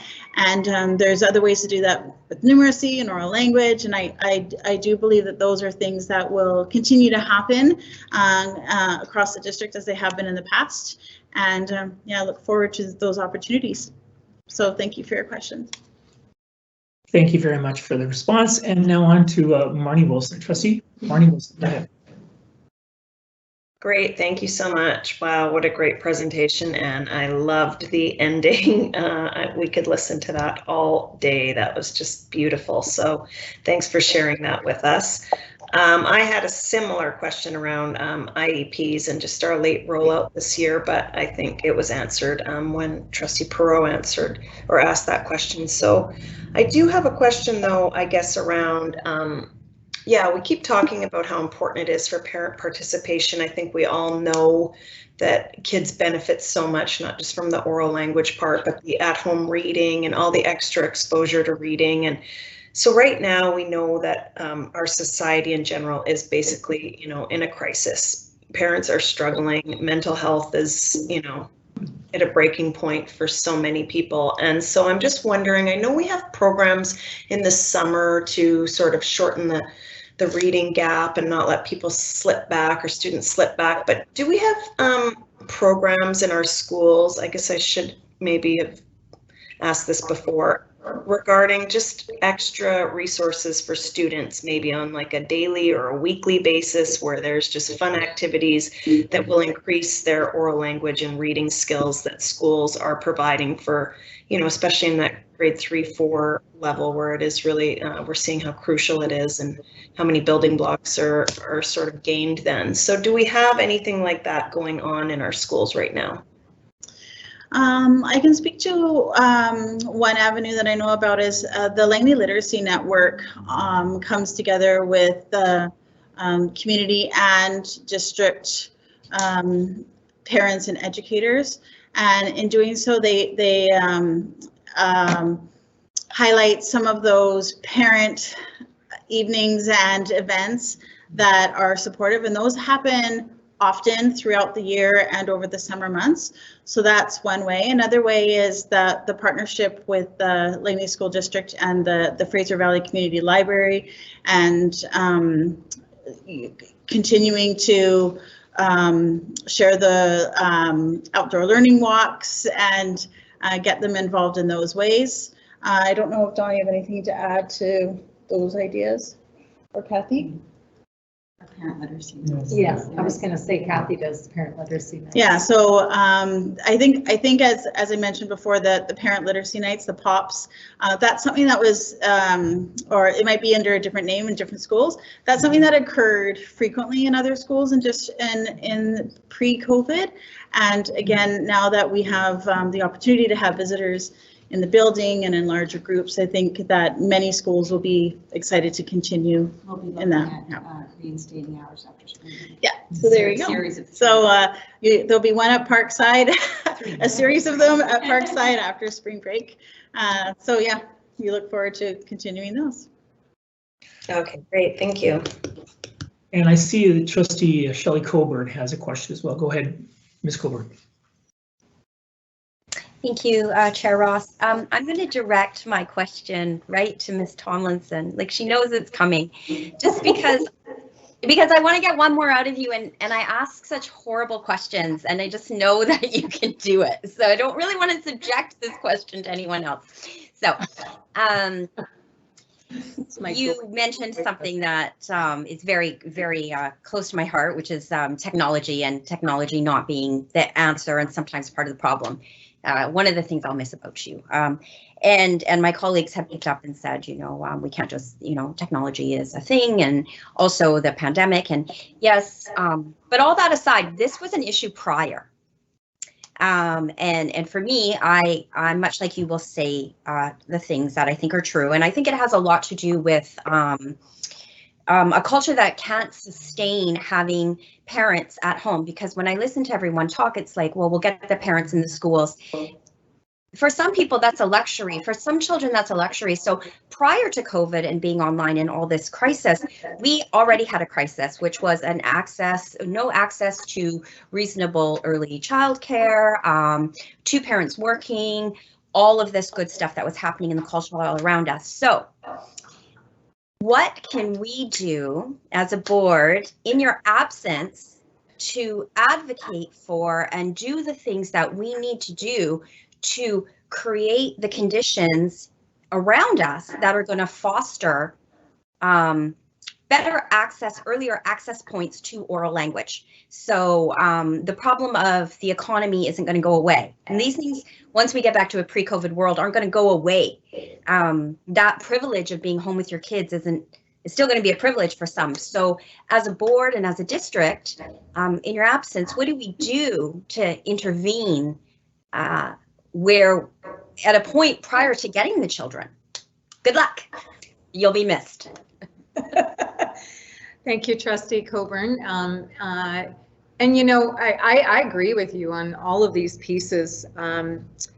You know, with both parents working, not having the time. I mean, we all know what it's like when you get home and you've had a hard day at work, and now you've got 2 kids that want your attention, and sometimes it's just easier. And I was guilty of it, of saying, hey, here you go, here's the iPad, sit down and just give me a break. So I think one of the things that we have done with our partnership with the Langley Literacy Committee, we had 2 years in a row, and then of course COVID hit us, but marketing campaigns. The first one was very focused on babies. Play with me, talk to me, sing to me. I can't remember what the actual thing was, but it was something like that. The next one was for toddlers, and it was really focused on the play and the talking. And so I think, number one, it's about the awareness and ensuring that people understand how detrimental it is to our young ones that are coming into the school system. And then second of all is just providing opportunities maybe just for the kids, because you raised a really good point. Parents these days don't have a lot of time. Our worlds are so busy. And so for parents to come into a school to learn how to work with our children, the capacity is not always there, certainly not there for all parents. And so we have to kind of, I think, you know, more after school type things that we can do, that we can focus on literacy, but the joy of literacy. So while we're teaching, you know, phonics in a classroom, we don't necessarily have to teach phonics after school. We teach about the joy of reading, and we find the joy in literacy. And that's my hope, is that we provide more opportunities for schools for students outside of the school, where it's more about the joy as opposed to the intentional reading instruction. I hope that answers at least part of your question. You left us with some good thinking about how we can, you know, make things more accessible. So thank you. Thank you very much. Good answer. Thank you for your question, Ms. Coburn. And now I'd like to get a mover and a seconder for the district early literacy results. The Board of Education receives the update on the district early literacy results for information as presented. Moved by Marnie Wilson, seconded by Suzanne Perot. All those in favor? And it's unanimous. Thank you very much. I understand the superintendent has a special recognition for Dawn on her retirement. So Superintendent Malgill, would you like to present those now? Thank you. And while they're doing that, I just wanted to say a few words, and then I'll give open this up to the trustees as well. And so I just wanted to start out using the same formats: what, so what, and now what. And Dawn Tomlinson, what? Well, you are a world-class teacher, world-class leader, and a world-class visionary. So what? Well, because of that, you're a history maker in our school district, and definitely a difference maker. Now what? Well, apparently you're going to retire. Well, I just highly would like to say I highly I really encourage you not to. You know, it's overrated. So there is a trustee election coming up in October, but we really do need you, and we value, and we'll all be getting our superintendent to find a way to find a place for you still in our organization. So trustees, I'll leave to you for comments. I'll just start out with trustee Ward, and then we'll just see what, okay, trustee Fox, we'll start with you. Go ahead. Oh, thank you. Could we have Dawn stand in the middle here of the sign so we can see her? It's tough talking to an empty board there, Ms. Tomlinson. She's not listening. I'm listening, Trustee Fox. There's a board right there. You need to be standing in the middle at the podium. Oh, the camera's not on. It wasn't my fault. Well, we need to see you. There you go. That's better. There we go. Thank you. Anyway, Dawn, as a former colleague, someone worked with you at the LSS parent committee meetings over the years. I really appreciate your dedication. Along the lines of Board Chair Ross, now what? You've deserved some time in Mexico. You've obviously built a beautiful place down there. We will see you at Nicola Lake for sure in the summertime. We did that this summer, and appreciate your contribution to the district very much. Thank you, enjoy, and we'll see you around. Thank you. And now on to Trustee Todd. Go ahead, sir.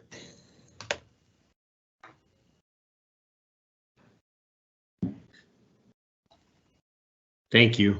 I want to start off by just saying you're one of those people that you're a difference maker on so many levels, The word that springs to me is joyful, and I looked it up, and it just, anytime I look at you, you always present this joyful expression that's expressing or causing joy, happiness in others and in people around you and in our institution. You spoke third tonight, and I guess that was, you were the cleanup batter. And the thing I respect greatly about you is, as an educator, you have this uncanny knack for making, for some very difficult and hard things you do and you've done, but you make it look easy. And maybe that's almost a weakness, but you know what I mean? I really feel that we're losing something, and but you so deserve this, and I wish you nothing but well, and you know, you all come back anytime you want. Thank you, Trustee David Todd. Over to Trustee Marnie Wilson, if you could. Dawn, you can't go. You just can't go. Wow. I know I've known you for quite a while too, and had the luxury of working with you. It doesn't matter what role you are put in, you always take it to the next level. It's just amazing to watch you in action. I know a nickname I'm quite familiar with is the Energizer Bunny. You just go, go, go. That whole just leave it with me. A million times, like it's, you take on so much, and you always do it well. So you will leave a legacy. The impact you've had on education, especially in this district, will remain for so long. You've impacted so many of the programs and resources that you've shaped in this district will, you know, that's what will live on even when you're not here. So thank you for giving us all of that. And I just want to give you my profound thanks. And it was amazing when you were my principal. You were really great. And so I want you to just enjoy your retirement, even though I know you're going to come back all the time. No, just kidding. Enjoy it. And thank you so much for everything you've done. Very good. And thank you very much, Marnie Wilson. Now I'd like to hear from Tony Ward. Do you have any comments, sir? I do. Dawn, unlike Trustee Wilson, I haven't known you for very long, but I'd like to just parallel what Trustee Todd said. Just, you know, you exude joy in your service, and that's going to be missed. And I always look forward to your presentations, because I always would take some nuggets of gold, like a couple that I wrote down here incidentally, were literate citizens equal life chances, and teach the joy of literacy. And that's something as a parent I want to impress and demonstrate. But I appreciate the short time that I've gotten to know you, and I wish you all the best in your retirement. Thank you. Thank you very much to Tony Ward. And now on to Trustee Suzanne Perot, and then finally for Shelley Coburn. Go ahead, Suzanne. Thank you, Chair Ross. Dawn, You are a gift and a blessing. And when Marnie opened up about Please Don't Go, Casey and the Sunshine Band came to my head with the song Please Don't Go. Don't know all the words to it right now. Can't claim I do, but it's totally what made me went, please don't go. Your legacy, although will be in programs, but more importantly, it's going to be in the stories, in the hearts and minds of students who you've impacted, whose lives have been changed in worlds that desperately needed attachment and connection, with a great dose of humor and compassion and care. That's who you are. You bring that in with that servant heart to bless others, to take what's in you and pour it out and give it to somebody else so that they can benefit and grow. That is a profound legacy. We couldn't leave anything greater than that. When somebody gets to walk away and talk about the transformation in their life because of your life, because you existed in our district, you existed as a leader, as a woman who's caring for our staff and students in a very profound way. It didn't go unnoticed. It will never go unnoticed, and it will never be forgotten. I know going forward, you're going to be celebrating, you're going to be grieving at the same time. I encourage you to take care of your heart and your mind as you learn to let go and look forward to what it's called to just be, and that you find the blessings in that and know that you have blessed us, and there's no hesitation in your work and how we've been impacted by you as a district. So I thank you and I congratulate you, and I covet your destination and I hope you have a really blessed time. Thank you very much, Trustee Perot, and I'm saving the best for last. No, Shelley Coburn, go ahead. So that's a lot of pressure. Oh, Miss Tomlinson. So I'm like over here, like, let's make her superintendent. They're like, she's retiring. I'm like, what? Like, is she our succession plan? No. So I got a couple of favorite Dawn stories. No, they're good. My first one, actually, it's just more of a testament of how tough you are, because you got wind that Superintendent Bradford was taking me on an outdoor school site visit because trustees always need handlers, and so that wasn't on for you, and you had to be the adult supervision for me and Woody, which was really a testament of your ability to manage a situation. Never mind the 30 kids outside, you had me and Woody out in the forest. So, and there's a reason why you were selected for that, and this is my very favorite story, my very favorite Dawn Tomlinson story. Because you're tough, right? Like, even right down to when you said technology is bad, I'm like, yeah, like, you're fearless, right? You say what needs to be said, and then you deal with it. You just don't leave it there. So I have a kid, I have two, one of them was a handful, right?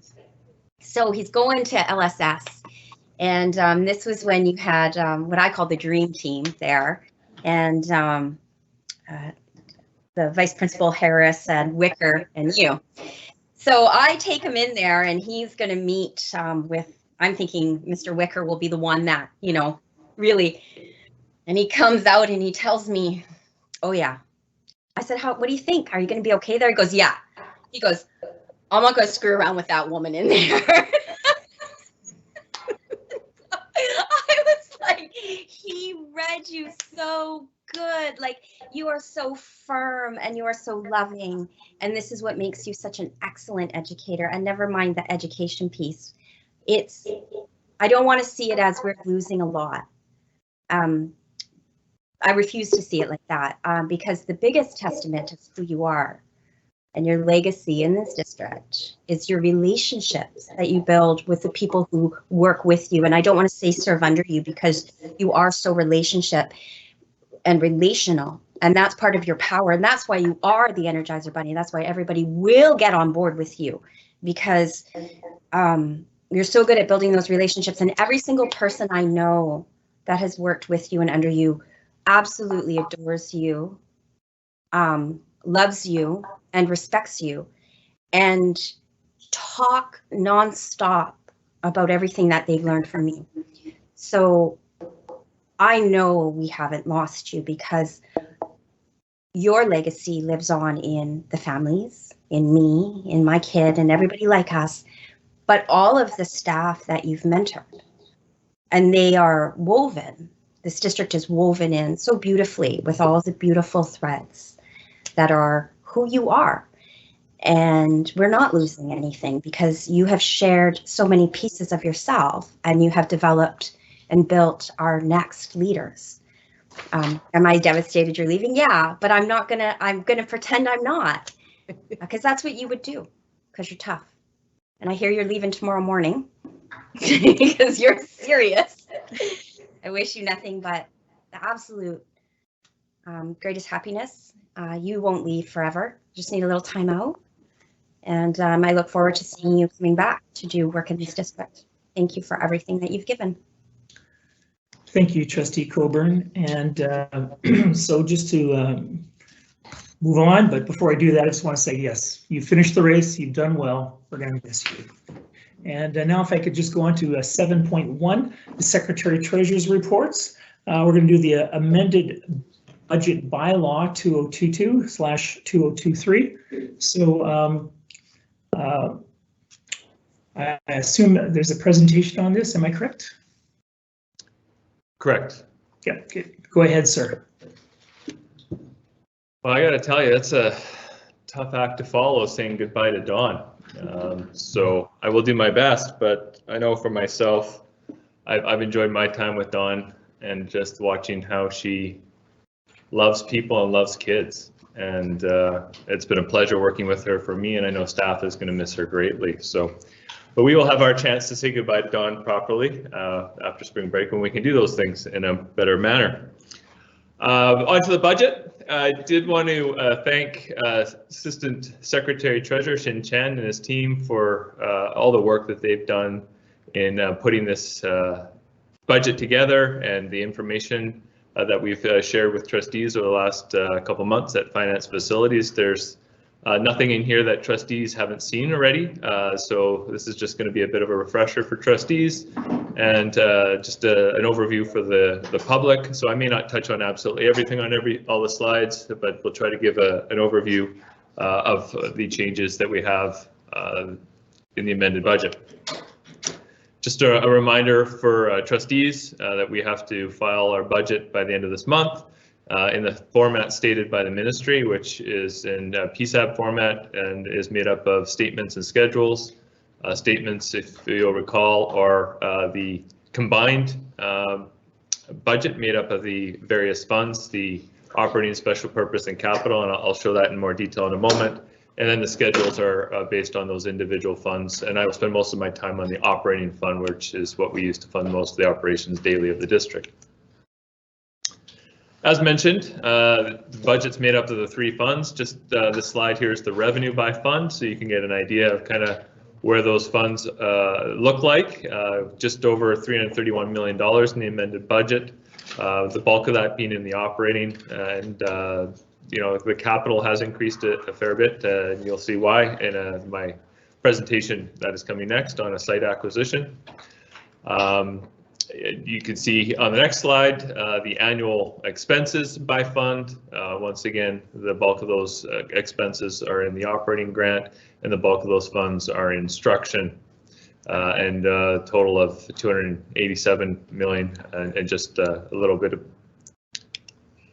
The bylaw that we'll be asking you to pass tonight is as follows: total of 297, 684, 936, broken down by the various funds as mentioned. And with that, I will now get into the operating side of the budget, where again, most of our funds on our day-to-day are spent.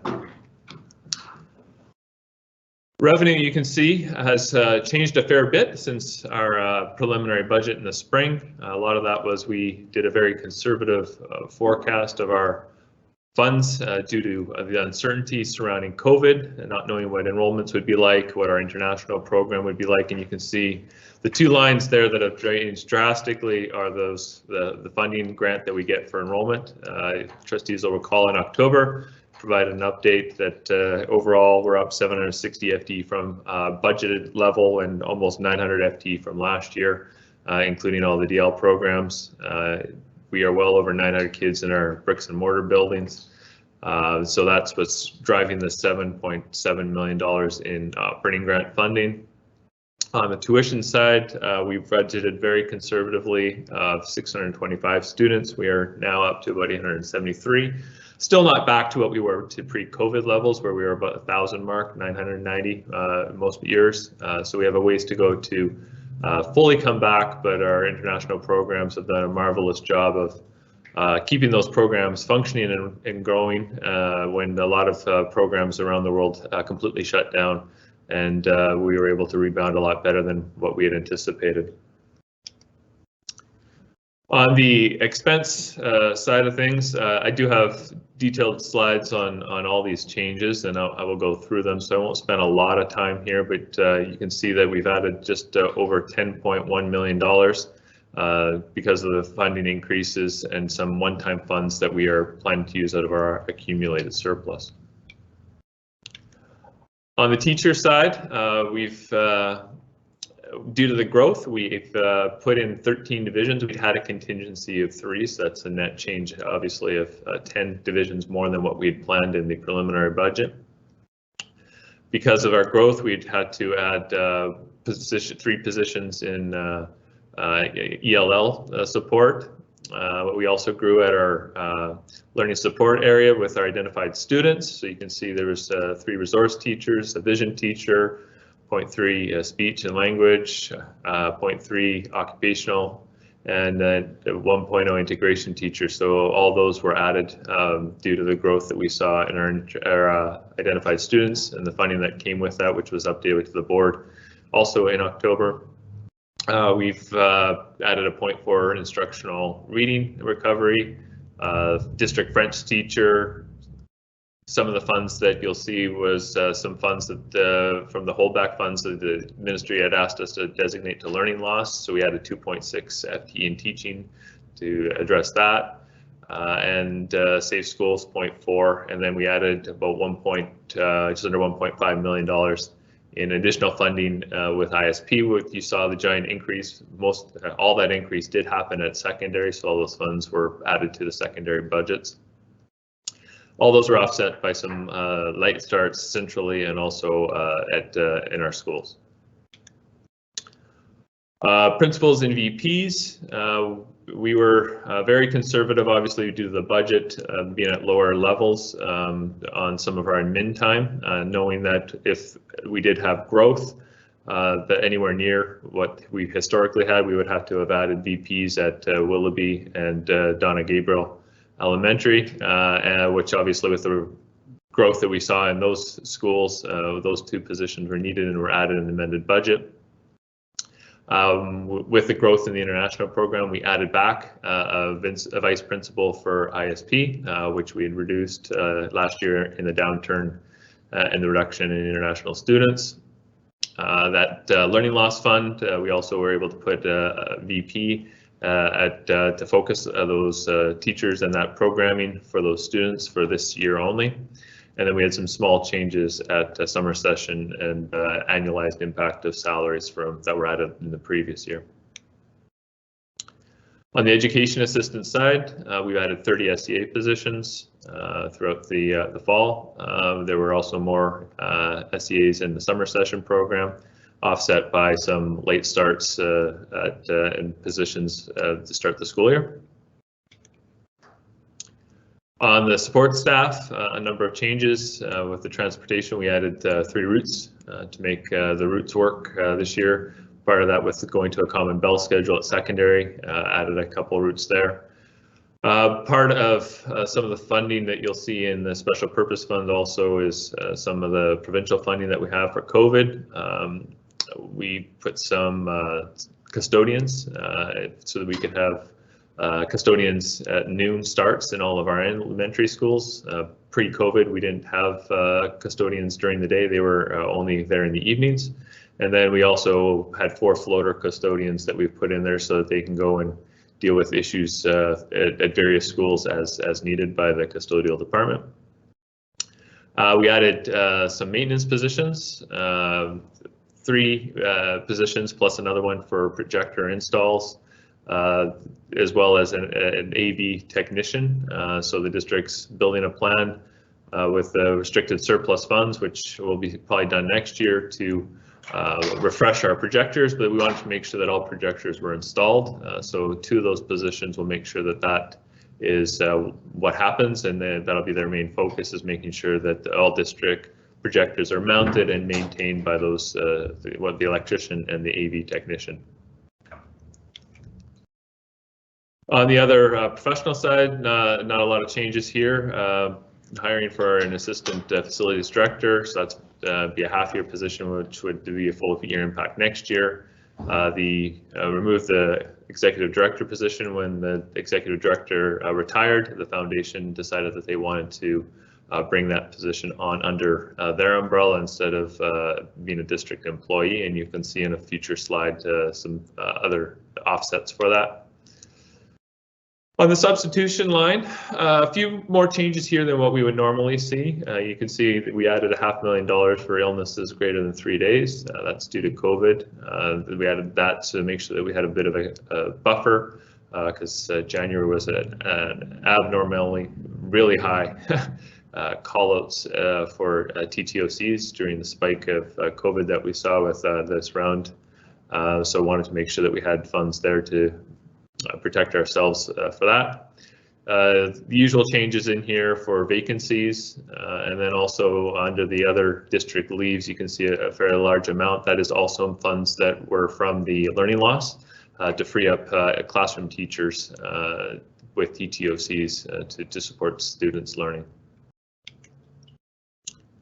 On the benefit side, most of these have been mentioned already before. Just this is the breakdown of the benefit side of those positions that have been added on the previous slides for the teachers and SEAs, mainly in principals. So I won't go through those in any great detail, but those are all been mentioned in prior slides. On the service and supplies, the items highlighted in blue, I have additional slides for, but you can see the addition of just under $3.3 million in the services and supplies categories, and I'll go through those in more detail now.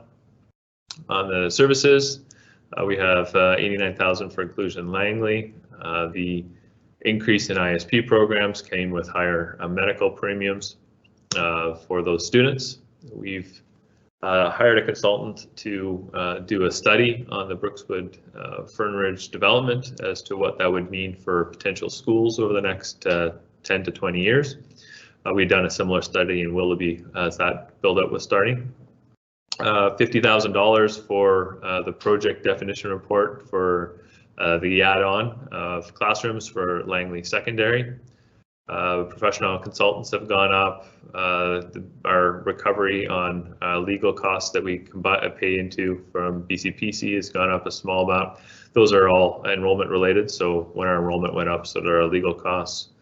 Minor changes to school protection, and the big change there of innovative projects at schools. Happens every year when they have their surplus money that they carry over from the previous years, often goes into their supply budgets or innovative projects, and this year is no different. Dues and fees, that's all the commissions from that increase in the ISP program, so that's gone up by just under $420,000. On the supply side, the Director Tomlinson mentioned a couple of these things, the $326,000 for literacy books, which he mentioned earlier tonight. We've put aside $200,000 to upgrade elementary athletic equipment. So that's all the indoor basketball hoops, volleyball nets, the equipment, some outdoor spaces. I forgot what those spaces were called at this point. Gaga pits, thank you. I'm not sure I can remember that, but we're putting in a few Gaga pits for kids outside. We also had, the board had put some money aside for the Aldergrove Betty Gilbert initiative, so there's some supply money that went into that. I mentioned earlier that the executive director is no longer being funded by the district, but the foundation does run all of our district food programs, which are priceless in this district. And as a result, not spending the money on staffing and in a few other areas, we do now an annual contribution to the district, to the foundation out of our international student funds of the 99,500, just to help them maintain the operations of that fund our programs in our schools. We have $176,000 more for Indigenous education. Most of that is from last year's funding that wasn't able to be spent. We're allowed to carry that over and spend it in the subsequent year. Plus, there was a little bit of growth in that program. The transportation, the 3 routes we mentioned, this is the gas and maintenance and those kind of things that go with the running of adding those 3 additional staff. Little bit of change in some of the maintenance supply budgets, and you can see also the increase of school requests for maintenance of $98,000, which obviously once again is the carryover amounts in the budgets that schools had from last year's budgets, as well as the next couple items. They've technology at schools have gone up $177,000. Supplies at schools, $556,000. So those are where most of the cumulative surplus funds for schools have gone. And total of just over $2.1 million. On the utility side, we've added $112,000. A lot of that is to do with the fact that we are running the HVAC systems differently due to COVID, where we're bringing in a lot more fresh air and air flushes, which means that it costs us more to heat our buildings. So that's $112,000, and then there's a bunch of that that's also being charged to the provincial COVID funds under the special purpose fund, which you'll see later in the presentation.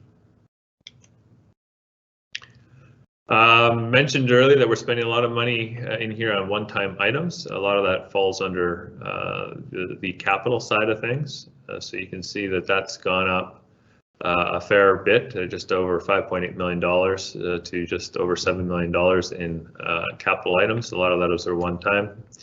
You can see that we've made some adjustments to the IT budgets. Some of that is for the refresh of school equipment, but also preparing for the Wi-Fi infrastructure at elementary, similar to what we did to secondary a couple years ago. We had a restricted surplus amount, obviously, for funds, things that didn't arrive last year. So those things are arriving now, like trucks and tech and all those kind of things. Furniture, we've added $550,000. A little bit of that is divisions that have grown, but a lot of that is the furniture grants that Dawn Thomason mentioned earlier in her presentation that we're funding from the district. We had the move of a portable to North Otter, and the other portion on the capital side of the programming for Aldergrove and Betty Gilbert of $300,000. A couple things that we've added and just recently is some work at some of our schools. Put aside $200,000 HT Stafford to do some upgrades there, replace some lockers, do the sign out front that needs replacing, and mural in one of their gyms, and then working on some of their outdoor spaces. Nickel-Mackle, we set aside some funds to do an outdoor learning space for that school. And as well for Vanguard, we've set aside some funds to redo that front entry to get rid of the chain link fence and the gravel and replace that with concrete. Want to upgrade some of the technology in 3 of our secondary school gyms. We'd done Aldergrove last year, and we're doing a couple more this year. Some funds for some flooring that needs replacing at the board office, and unfortunately, due to the rapid growth, we've had to order 7 portables for the start of next school year to make sure that we have space for the kids that we anticipate to be arriving, and had to order them fairly early just due to lead times due to supply issues with COVID. Maintenance, we've added another $300,000 to upgrade aging fleet and equipment in the maintenance area, and the $200,000 that we'd added in June to upgrade the 2 purchased buses to electric buses, which we hope to be receiving in the next month or so. They've been delayed several times. So based on what you've seen tonight, you can see that the accumulated, the deficit has changed from $3.3 million to $7.17 million, a $3.8 million increase. A lot of that, as you can see, is in one-time funding that we're taking from accumulated surplus, which is shown on this slide here.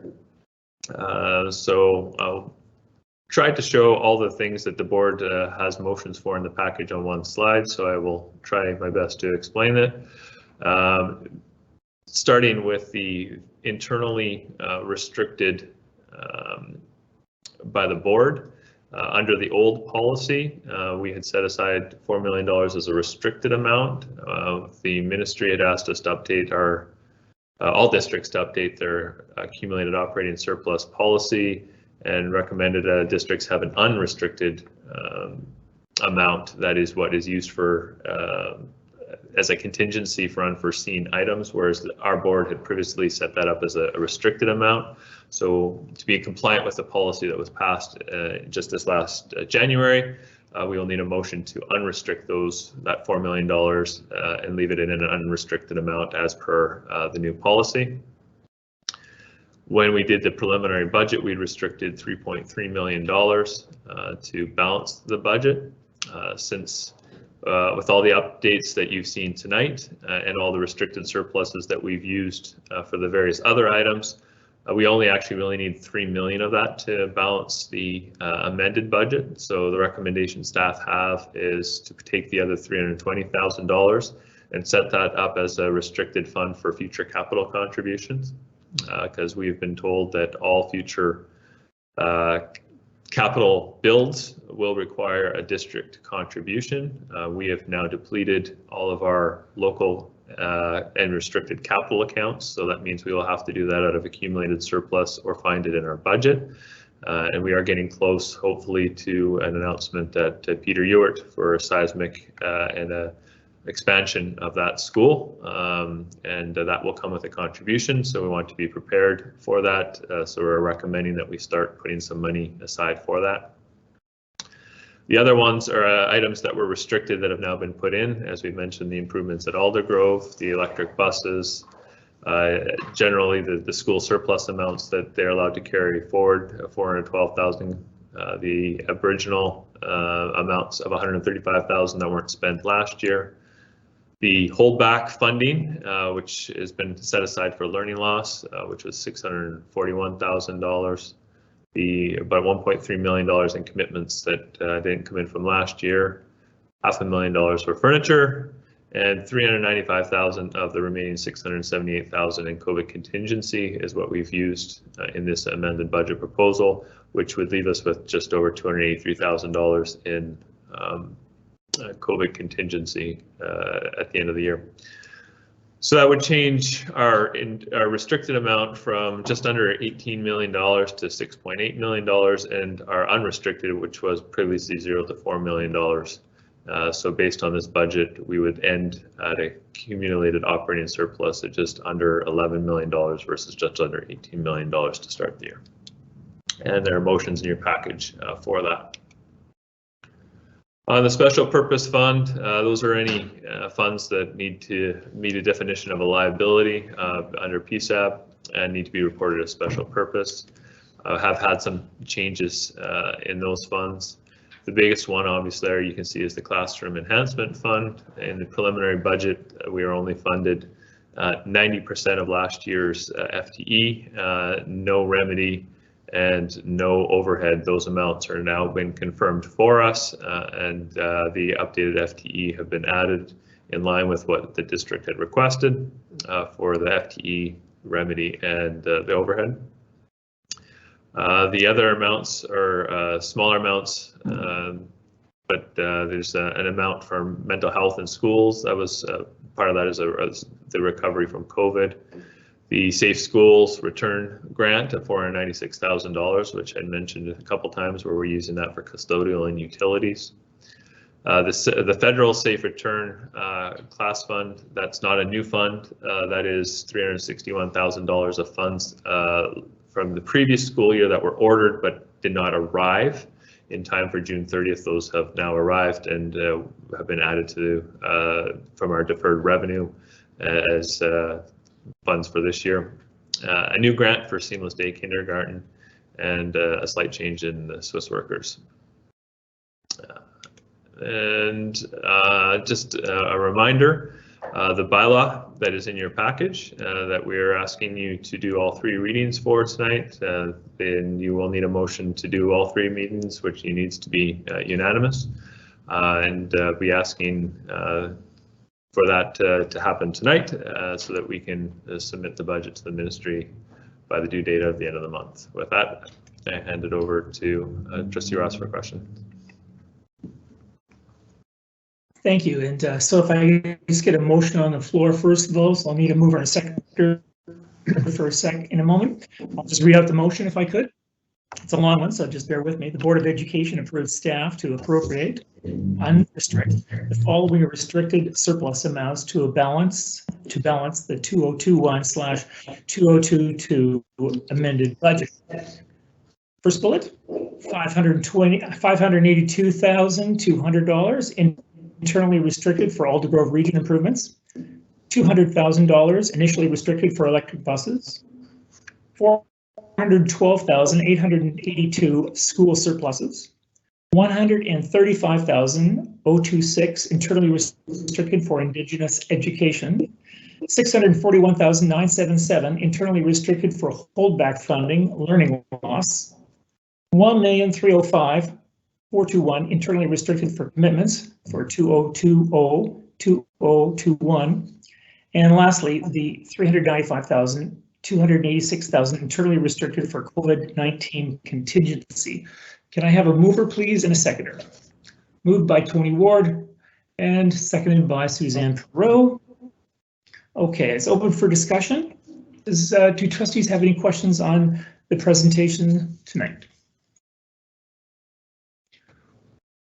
Okay, thank you, but Shelley, would you like to speak? Yes, thank you, Chair Ross. Just a quick comment and a question, and if you can answer it, Secretary Treasurer, this is okay.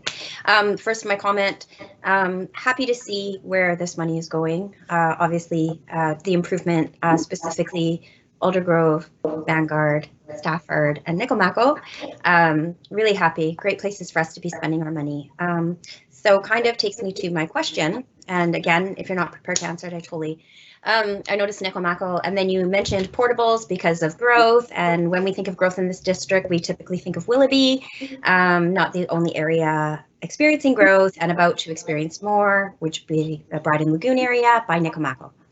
Can you tell me, is there any money, any plans to reserve some money for that expansion? And B, is that school even a place where expansion can happen?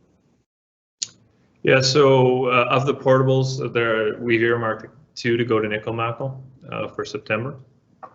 And we've asked in our capital plan for an expansion of an addition to that school. There is space to do an addition to that school.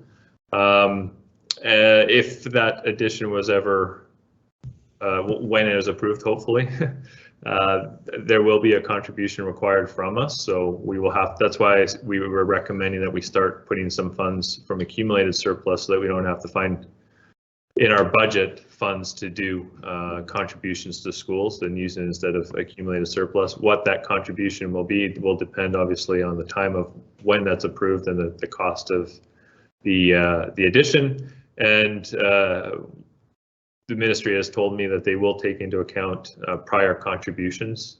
So as we add more and more projects, my hope is that it's not a linear contribution. Great, thank you so much for that. Sorry, Rod. Just want to really appreciate the having the answers around Nikomaco. Is an area of concern for me, and I just want it known that the district is aware and on it. So thank you. And we'll be very aware of it because you've always reminded us about Nikomaco and Douglas Park. So thank you for that. And my job. Part of your legacy. So anyway, and no other questions I can see. Oh, I see Charlie Fox has a question. Go ahead, Trustee Fox. Oh no, it's actually you're voting for something, are you? Okay, Favor, wants to call let's move on. Okay, call the question then. All those in favor, please. Thank you very much. It's unanimous. Okay, and moving right along. Next motion: the Board of Education unrestrict 3020-919 from the internally restricted to balance the 2021/2022 budget, and then internally restrict 320,919 for future district capital contributions. I need a mover, please. Tony Ward and Charlie Fox. Okay. Any questions on this, please? Seeing none, I will call the question. All those in favor? And it passes unanimously. Thank you very much. Okay, the next one. The Board of Education unrestrict $4 million internally restricted appropriated as per the board policy number 17.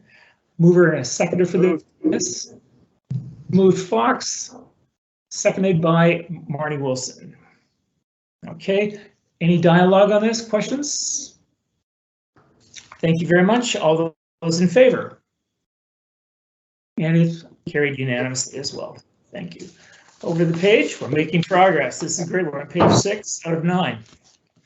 The Board of the School District number 35 Langley amended annual budget bylaw 2021/2022 in the amount of $297 million, $687,936 be given first reading.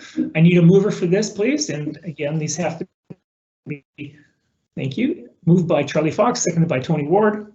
Fox Ward. Any questions on this? Okay, I see none. All those in favor then? Ms. Colburn, are you in favor? Thank you very much. Great. Thank you very much. Okay. The second time, the school district number 35 Langley amended budget bylaw 2021/2022 in the amount of $297,684,936 be given second reading. Moved by David Todd and by Suzanne Perot. And any questions? Seeing none, I call a question. All those in favor? And it carries unanimously. Thank you very much. Okay, and again, this has to be unanimous for all tonight, for all 3 readings to be passed.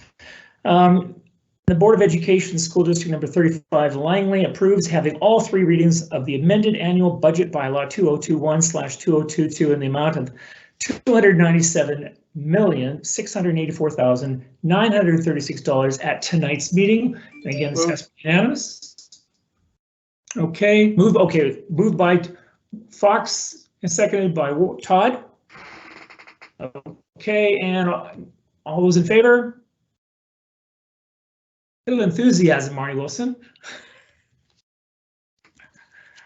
Okay, and it carries unanimously. And then the last one, that the school district number 35 Langley amended annual budget bylaw 2021/2022 in the amount of $297,684,936 be given third and final reading, passed and adopted on this 22nd day of February 2022. I need a mover. David Todd, seconded by Charlie Fox. And any questions? None. All those in favor? And it carries unanimously as well. Okay, we're on to page 7. Okay, on to 7.2, the Smith Willoughby area land purchase bylaw 2022. Did you want to speak to this first before I put it on the table, sir? Just briefly, Chair Ross. Yeah, I get to bring good news. This is something that the board has been asking for a very long time, a site for the future middle secondary site up in Willoughby Slope, and we have been proceeding with that deal with the township, and there's a bylaw in your package tonight for the next step of that, and I won't spend much more time on it, but the details are all in your package, and once all the subjects are removed, we hope to close on March 16th. Okay. Thank you very much. And it's a bit of an echo for everything else. Can I have a mover and seconder that the Board of Education of School District Number 35 Langley, the board approves the Smith Willoughby Area Land Purchase Bylaw 2022 to approve the purchase of lands as described below for the middle/secondary site in the Smith neighborhood of the Willoughby area for the from the corporation of the Township of Langley, the township, and for the Secretary Treasurer to execute the documents required to complete the transaction. I have a mover, please. David Todd and Charlie Fox. Okay, thank you very much. And any comments, questions on this? It's indeed a good news story. Go ahead, Tony Ward. Yeah, this is through the chair to Mr. Isley. Do I need to recuse myself of this for this vote for the township? I don't believe so, Mr. Trustee Ward. There's no economic benefit to you as an employee of the township. That is true. Okay, thank you. Thank you for clarifying that. Thank you for asking the question. All right, so seeing no other comments or questions, let's call the question. It is getting late, so thank you very much. I call the question, and all those in favor? And it's carried unanimously. Thank you very much. Onward. The School District Number 35 Langley Smith, Willoughby Land Area Purchase Bylaw 2022 be given first reading. I need a mover. Fox, please, and then Perot. Thank you. Any questions? Seeing none. All those in favor, please. And it's unanimous. Thank you very much. Okay, second reading. The School District Number 35 Langley Smith Willoughby Area Land Purchase Bylaw 2022 be given second reading. I need a mover, please. Moved by Fox, seconded by Wilson. No comments. All those in favor? Carried unanimously. Again, this has to be unanimous, this next one. The board unanimously approves having all three readings of the School District Number 35 Langley Smith Willoughby Area Land Purchase Bylaw 2022 at tonight's meeting. All those in favor? Oh, I need a mover. Sorry, moved by Ward, seconded by Todd. All right, no questions. All those in favor? Carried unanimously. Thank you very much. Okay, and the last one, School District Number 35 Langley Smith Willoughby Area Land Purchase Bylaw 2022 be given third reading, passed and adopted on this 22nd day of February 2022. And I need a mover for that, please. Moved by Fox, seconded by Coburn. And any questions? None? All those in favor? Thank you very much. It's unanimously. Okay, page 8, real progress. All right, the Educational Strategic Plan Committee. This is actually coming from Trustee Tony Ward. So, Mr. Ward, would you like to? I'll record them, but if you'd like to move that first one, and we'll find a seconder for you. Okay, I'll do my best. So, yes, the Education Strategic Plan Committee at the recent meeting did get a report from staff, and 2 motions were recommended and to bring forth to this meeting. And so the first one here is that the Board of Education approves the fees for special academies for the 2022-23 school year as presented. Okay, so moved by Tony Ward. Can I have a seconder for this? David Todd, thank you very much. Any dialogue on this? We've all heard about it. Charlie, is that okay? No, okay. Okay, seeing no dialogue, I'll call the question on the annual review of special academy fees. All those in favor, please. And it's carried unanimously. Great. 8.2, go ahead, sir. Okay, the second motion is that the Board of Education approves the fee structure for the International Baccalaureate program at RE Mountain Secondary for the 2022-23 school year as presented. Thank you. Moved by Tony Ward, seconded by Marnie Wilson. Thank you very much. Okay, any dialogue on this? Seeing none, I'll call the question. All those in favor? Thank you. Okay, it's carried unanimously. Okay, on to new business, and I know that Suzanne Perot has commented, sent us all an email. She sent us an updated email. So if would you like to put that on the table and see if you get a seconder, Ms. Perot? Thank you, Chair Ross. I have two motions. The first one reads, be it resolved that the Langley School Board asks the Ministry of Education allocate direct funding to support schools working towards creating barrier-free environments within their physical spaces, specifically gender-inclusive washrooms in each facility in support of the ministry's call to erase discrimination in each district. Do you want me to move to motion 2 and read, or do one at a time to second? Thank you, sir. No, I think it's appropriate just to do one at a time. Thank you for that. Do I have a mover for the motion as read? Thank you, Shelley Coburn. Okay, seconded by Shelley. Thank you.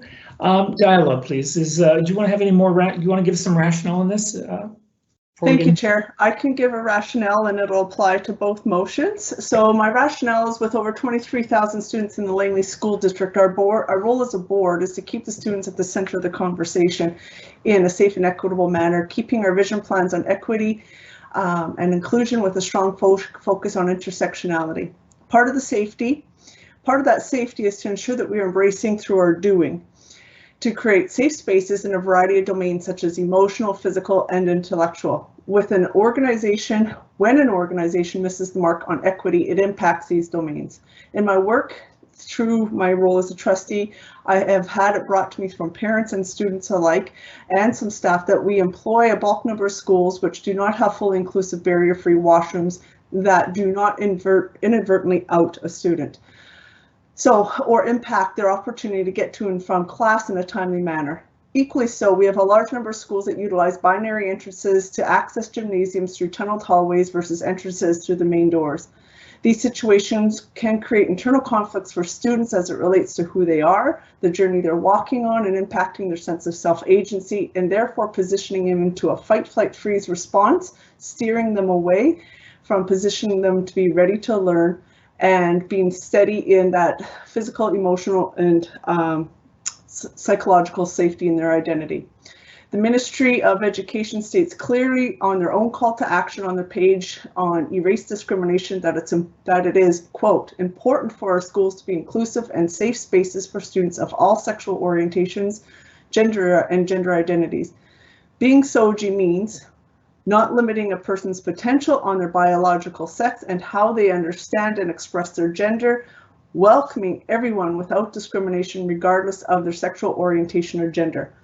So I've highlighted some benefits. Goal 1 would be emotional, increasing a sense of belonging in academic settings, therefore improving attendance and graduation rates. Goal 2, physical, to increase awareness of healthy choices that will enhance the physical well-being and increase participation in active living. And finally, goal 3, intellectual. Students who are supported in healthy life choices can participate more fully in their own learning, minimizing the needs to step away from self-preservation mode, positioning them ready to learn. Thank you very much for that, Ms. Perot. And so it seems very timely, being Anti-Bullying Day, a Pink Shirt Day, what have you. So I'll open it up for dialogue at this point. Do trustees have any questions? Okay, I see Trustee Todd has his hand up, and then Tony Ward will be second.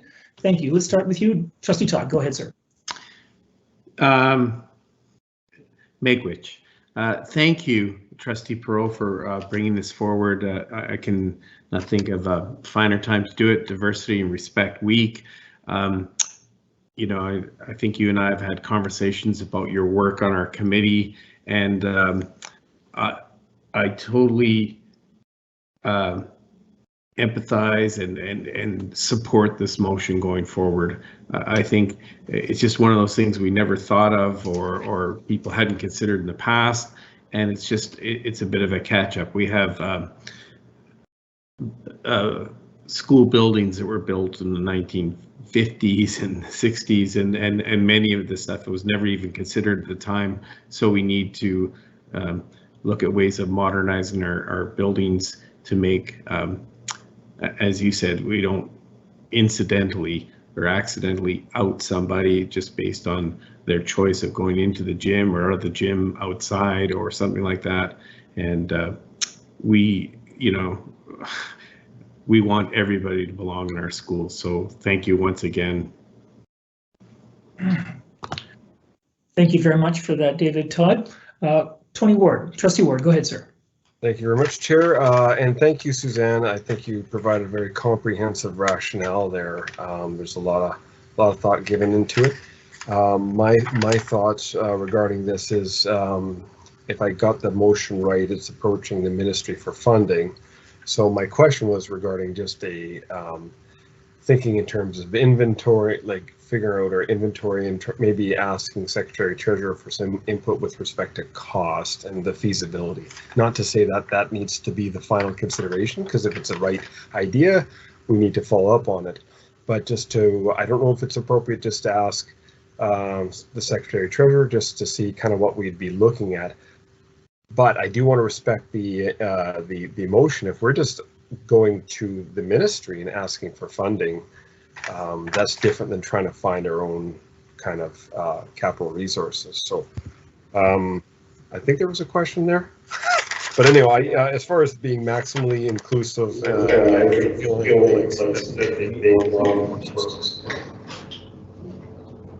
Thank you. Thank you. Chair, if I may address the statement.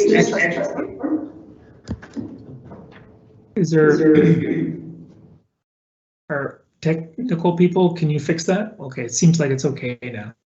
All right. Are you okay there, Suzanne? Do your audio okay? Thank you, sir. Yes, we're much better now. Okay. Trustee Ward, if I may, through the chair, your question will be addressed in the second motion coming forward. I think it starts to tap into that conversation. Okay, great. So no more discussion on this. It is getting late, so thank you very much, trustees. I'll call the question then. All those in favor of the motion? And it carries unanimously as well. Thank you very much. Trustee Perot, would you like to read out the second one, and I'll see if we get a mover for it as well. Thank you, Chair Ross. The second motion that the Board of Education conduct assessment on the district to identify architectural barriers, allowing us to move forward towards estimate costs of creating gender-neutral spaces in all our schools for both washrooms and barrier-free entrances into the gymnasiums.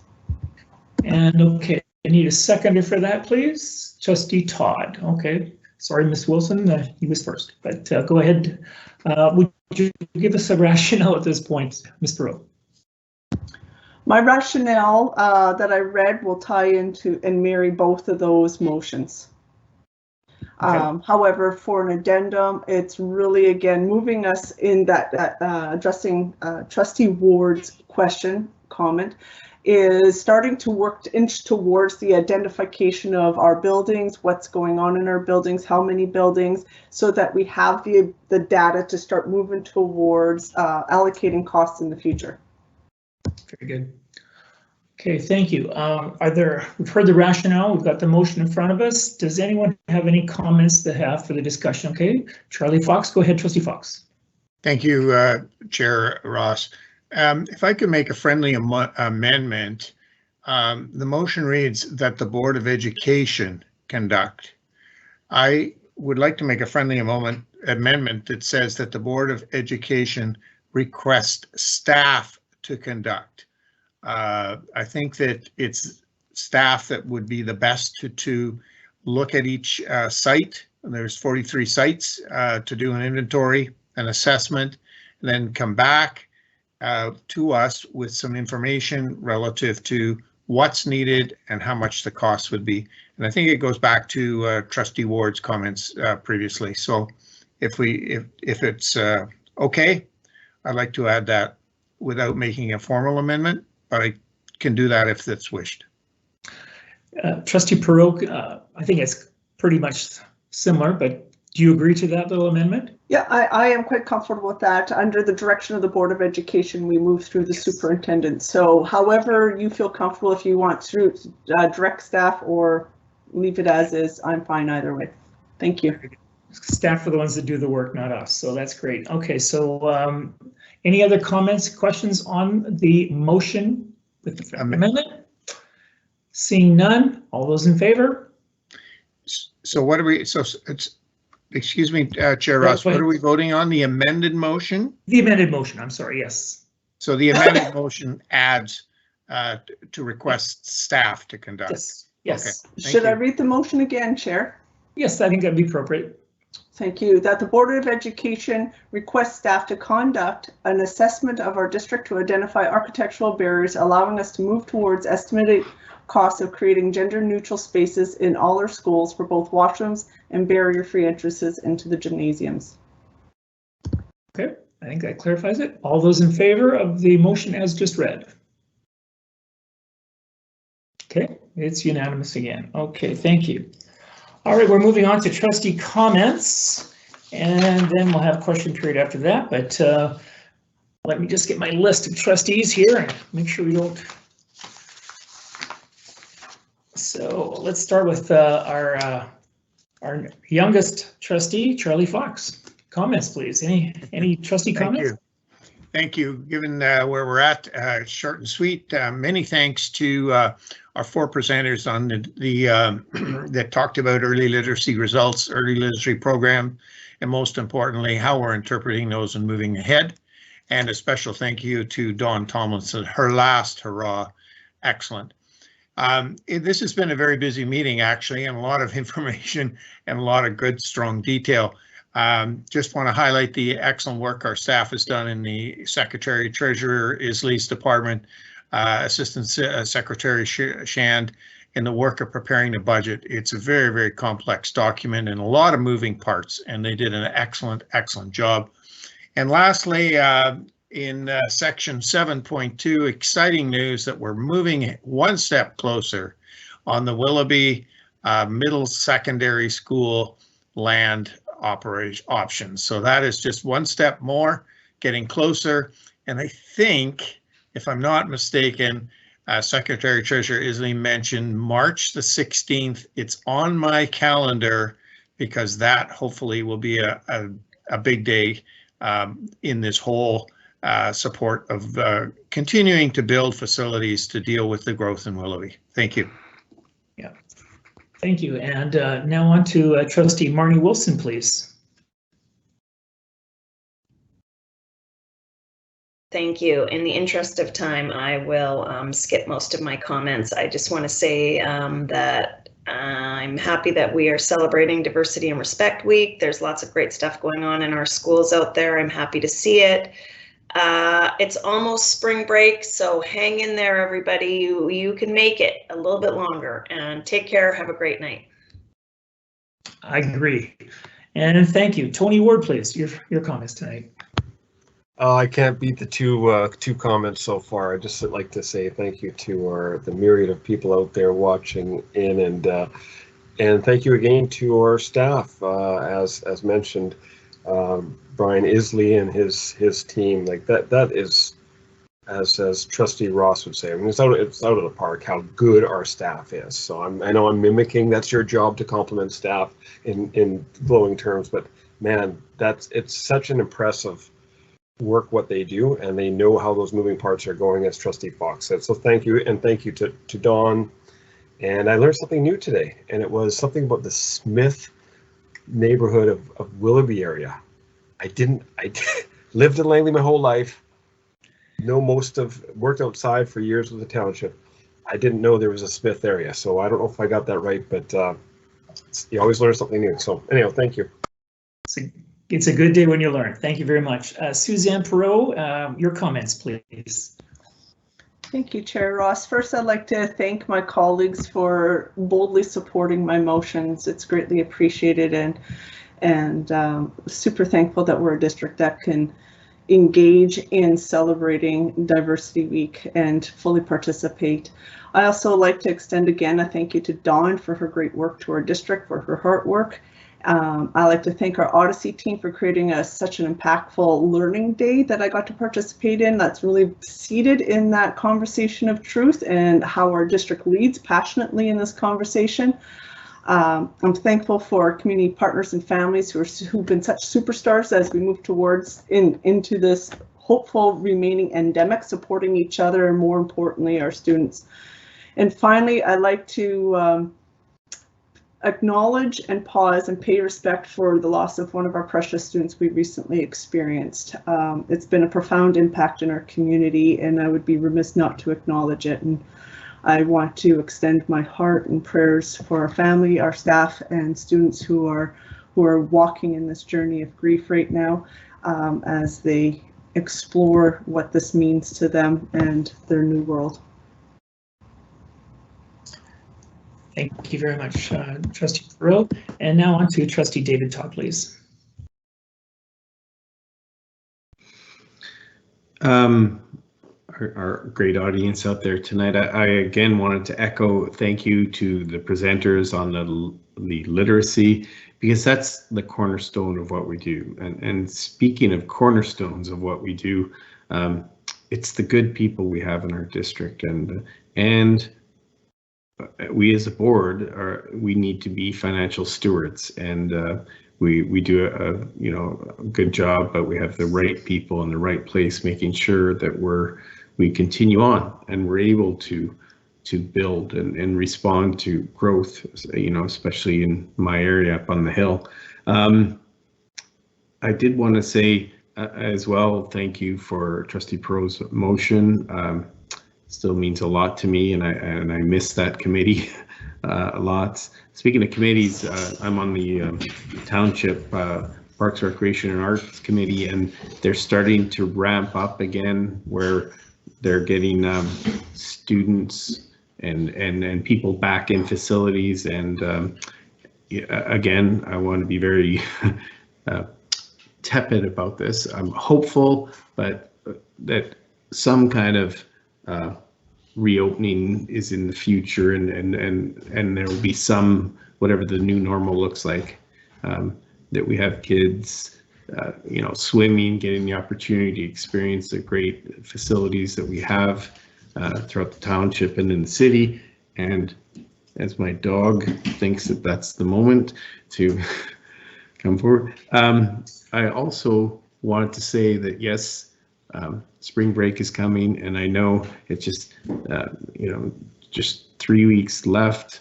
I encourage our students to keep challenging, doing their very best, and then do use that time at spring break to re-energize and recharge and find those joys in life that we talked about earlier. So good night, everybody.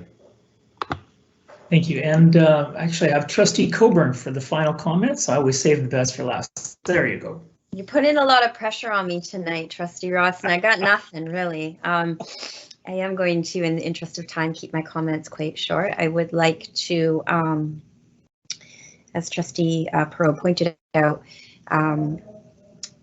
draw some attention to the loss that community is feeling right now, but also in the last 2 years, we talk a lot about mental health, and how everyone's mental health is impacted. And I've noticed that we often don't extend that grace to the people closest to us.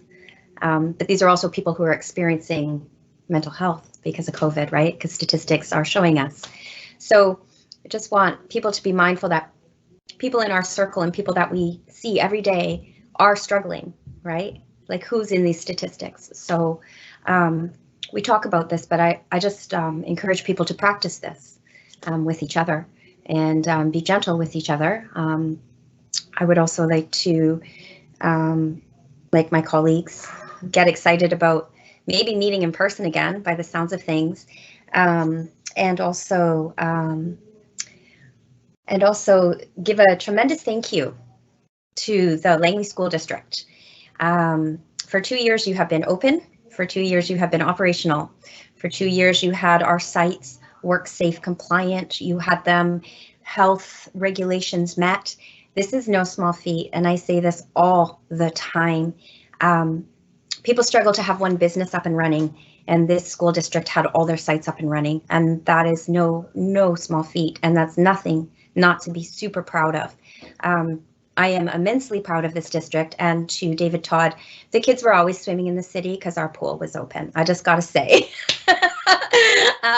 And I would, so again, a big thank you to our educators, and all of our staff, our team, our people who don't stop working. I would love you to enjoy your spring break. And also to Dawn, you know, have a great time, drive safely. And everyone else, have a great night. And take care, and see you after the break. Thank you, trustees. And again, this is probably our final online experience. So next time we get together in April, we'll probably be able to be face to face. That's what we hope and trust. I'm thankful that our district has people that love math, and numeracy is their thing. And so I appreciate the finances. It just, you know, gives you a great peace of mind. We all sleep at night because of the work that Mr. Shind and Mr. Isligo and their team. So grateful for that. We are the best district in the province, and I feel sorry for the others. Anyway, now on to a question period, if I could. Due to the fact that the public will be using an online platform for the regular board meeting, the process for question period is as follows. The board will not be taking questions from members of the public in real time. We encourage members of the public to please submit their questions by emailing feedback@sd35.bc.ca. Questions will be accepted up to 1 hour after the adjournment of the meeting. Board members or the appropriate staff will respond to the individual directly to acknowledge that they've received the email within 24 hours. Thereafter, a response will be provided to the individual. The purpose is to ensure that those present in the audience have an opportunity to obtain clarification concerning business conducted during that meeting. Priority will be given to responding to one question per person before considering further questions from any individual. The following will help the public develop questions for question period at a board meeting that is in keeping with the goal of a respectful and focused meeting. Questions. 1, need to be directed to the chair and not to staff. 2, need to be directly related to the topic on the agenda. 3, need to be succinct, focused, and not a statement. 4, may not be asked that are related to personnel or directed at an individual trustee. 5, may not be asked that are related to contract negotiations. And lastly, 6, the questioner shall provide their name so that it will be reflected in the minutes. All of the above are directions provided for in policy number 7, board operations. The chair may answer, may defer to staff, or indicate a question may not be in keeping with the above guidelines. The board appreciates the public's interest and wants to ensure a professional meeting is conducted, with question period focused on providing guests with the clarification they seek. Trustees also welcome questions from members of the public apart from question period. Their contact information is available on the school district website. The chair called for questions from the public. All right, may I call for adjournment, please? A mover, please. Shelley Coburn, Trustee Pearl. Thank you very much. And we are adjourning at 9:56 p.m. All right. And all those in favor? Okay. There you go. There you go. Thank you. All right. Good night. It passes. Good night, everyone. Good night, everyone. Thank you. Everyone. Take care. Go straight to bed. Good night, all. Good night. Are you sure you want to leave?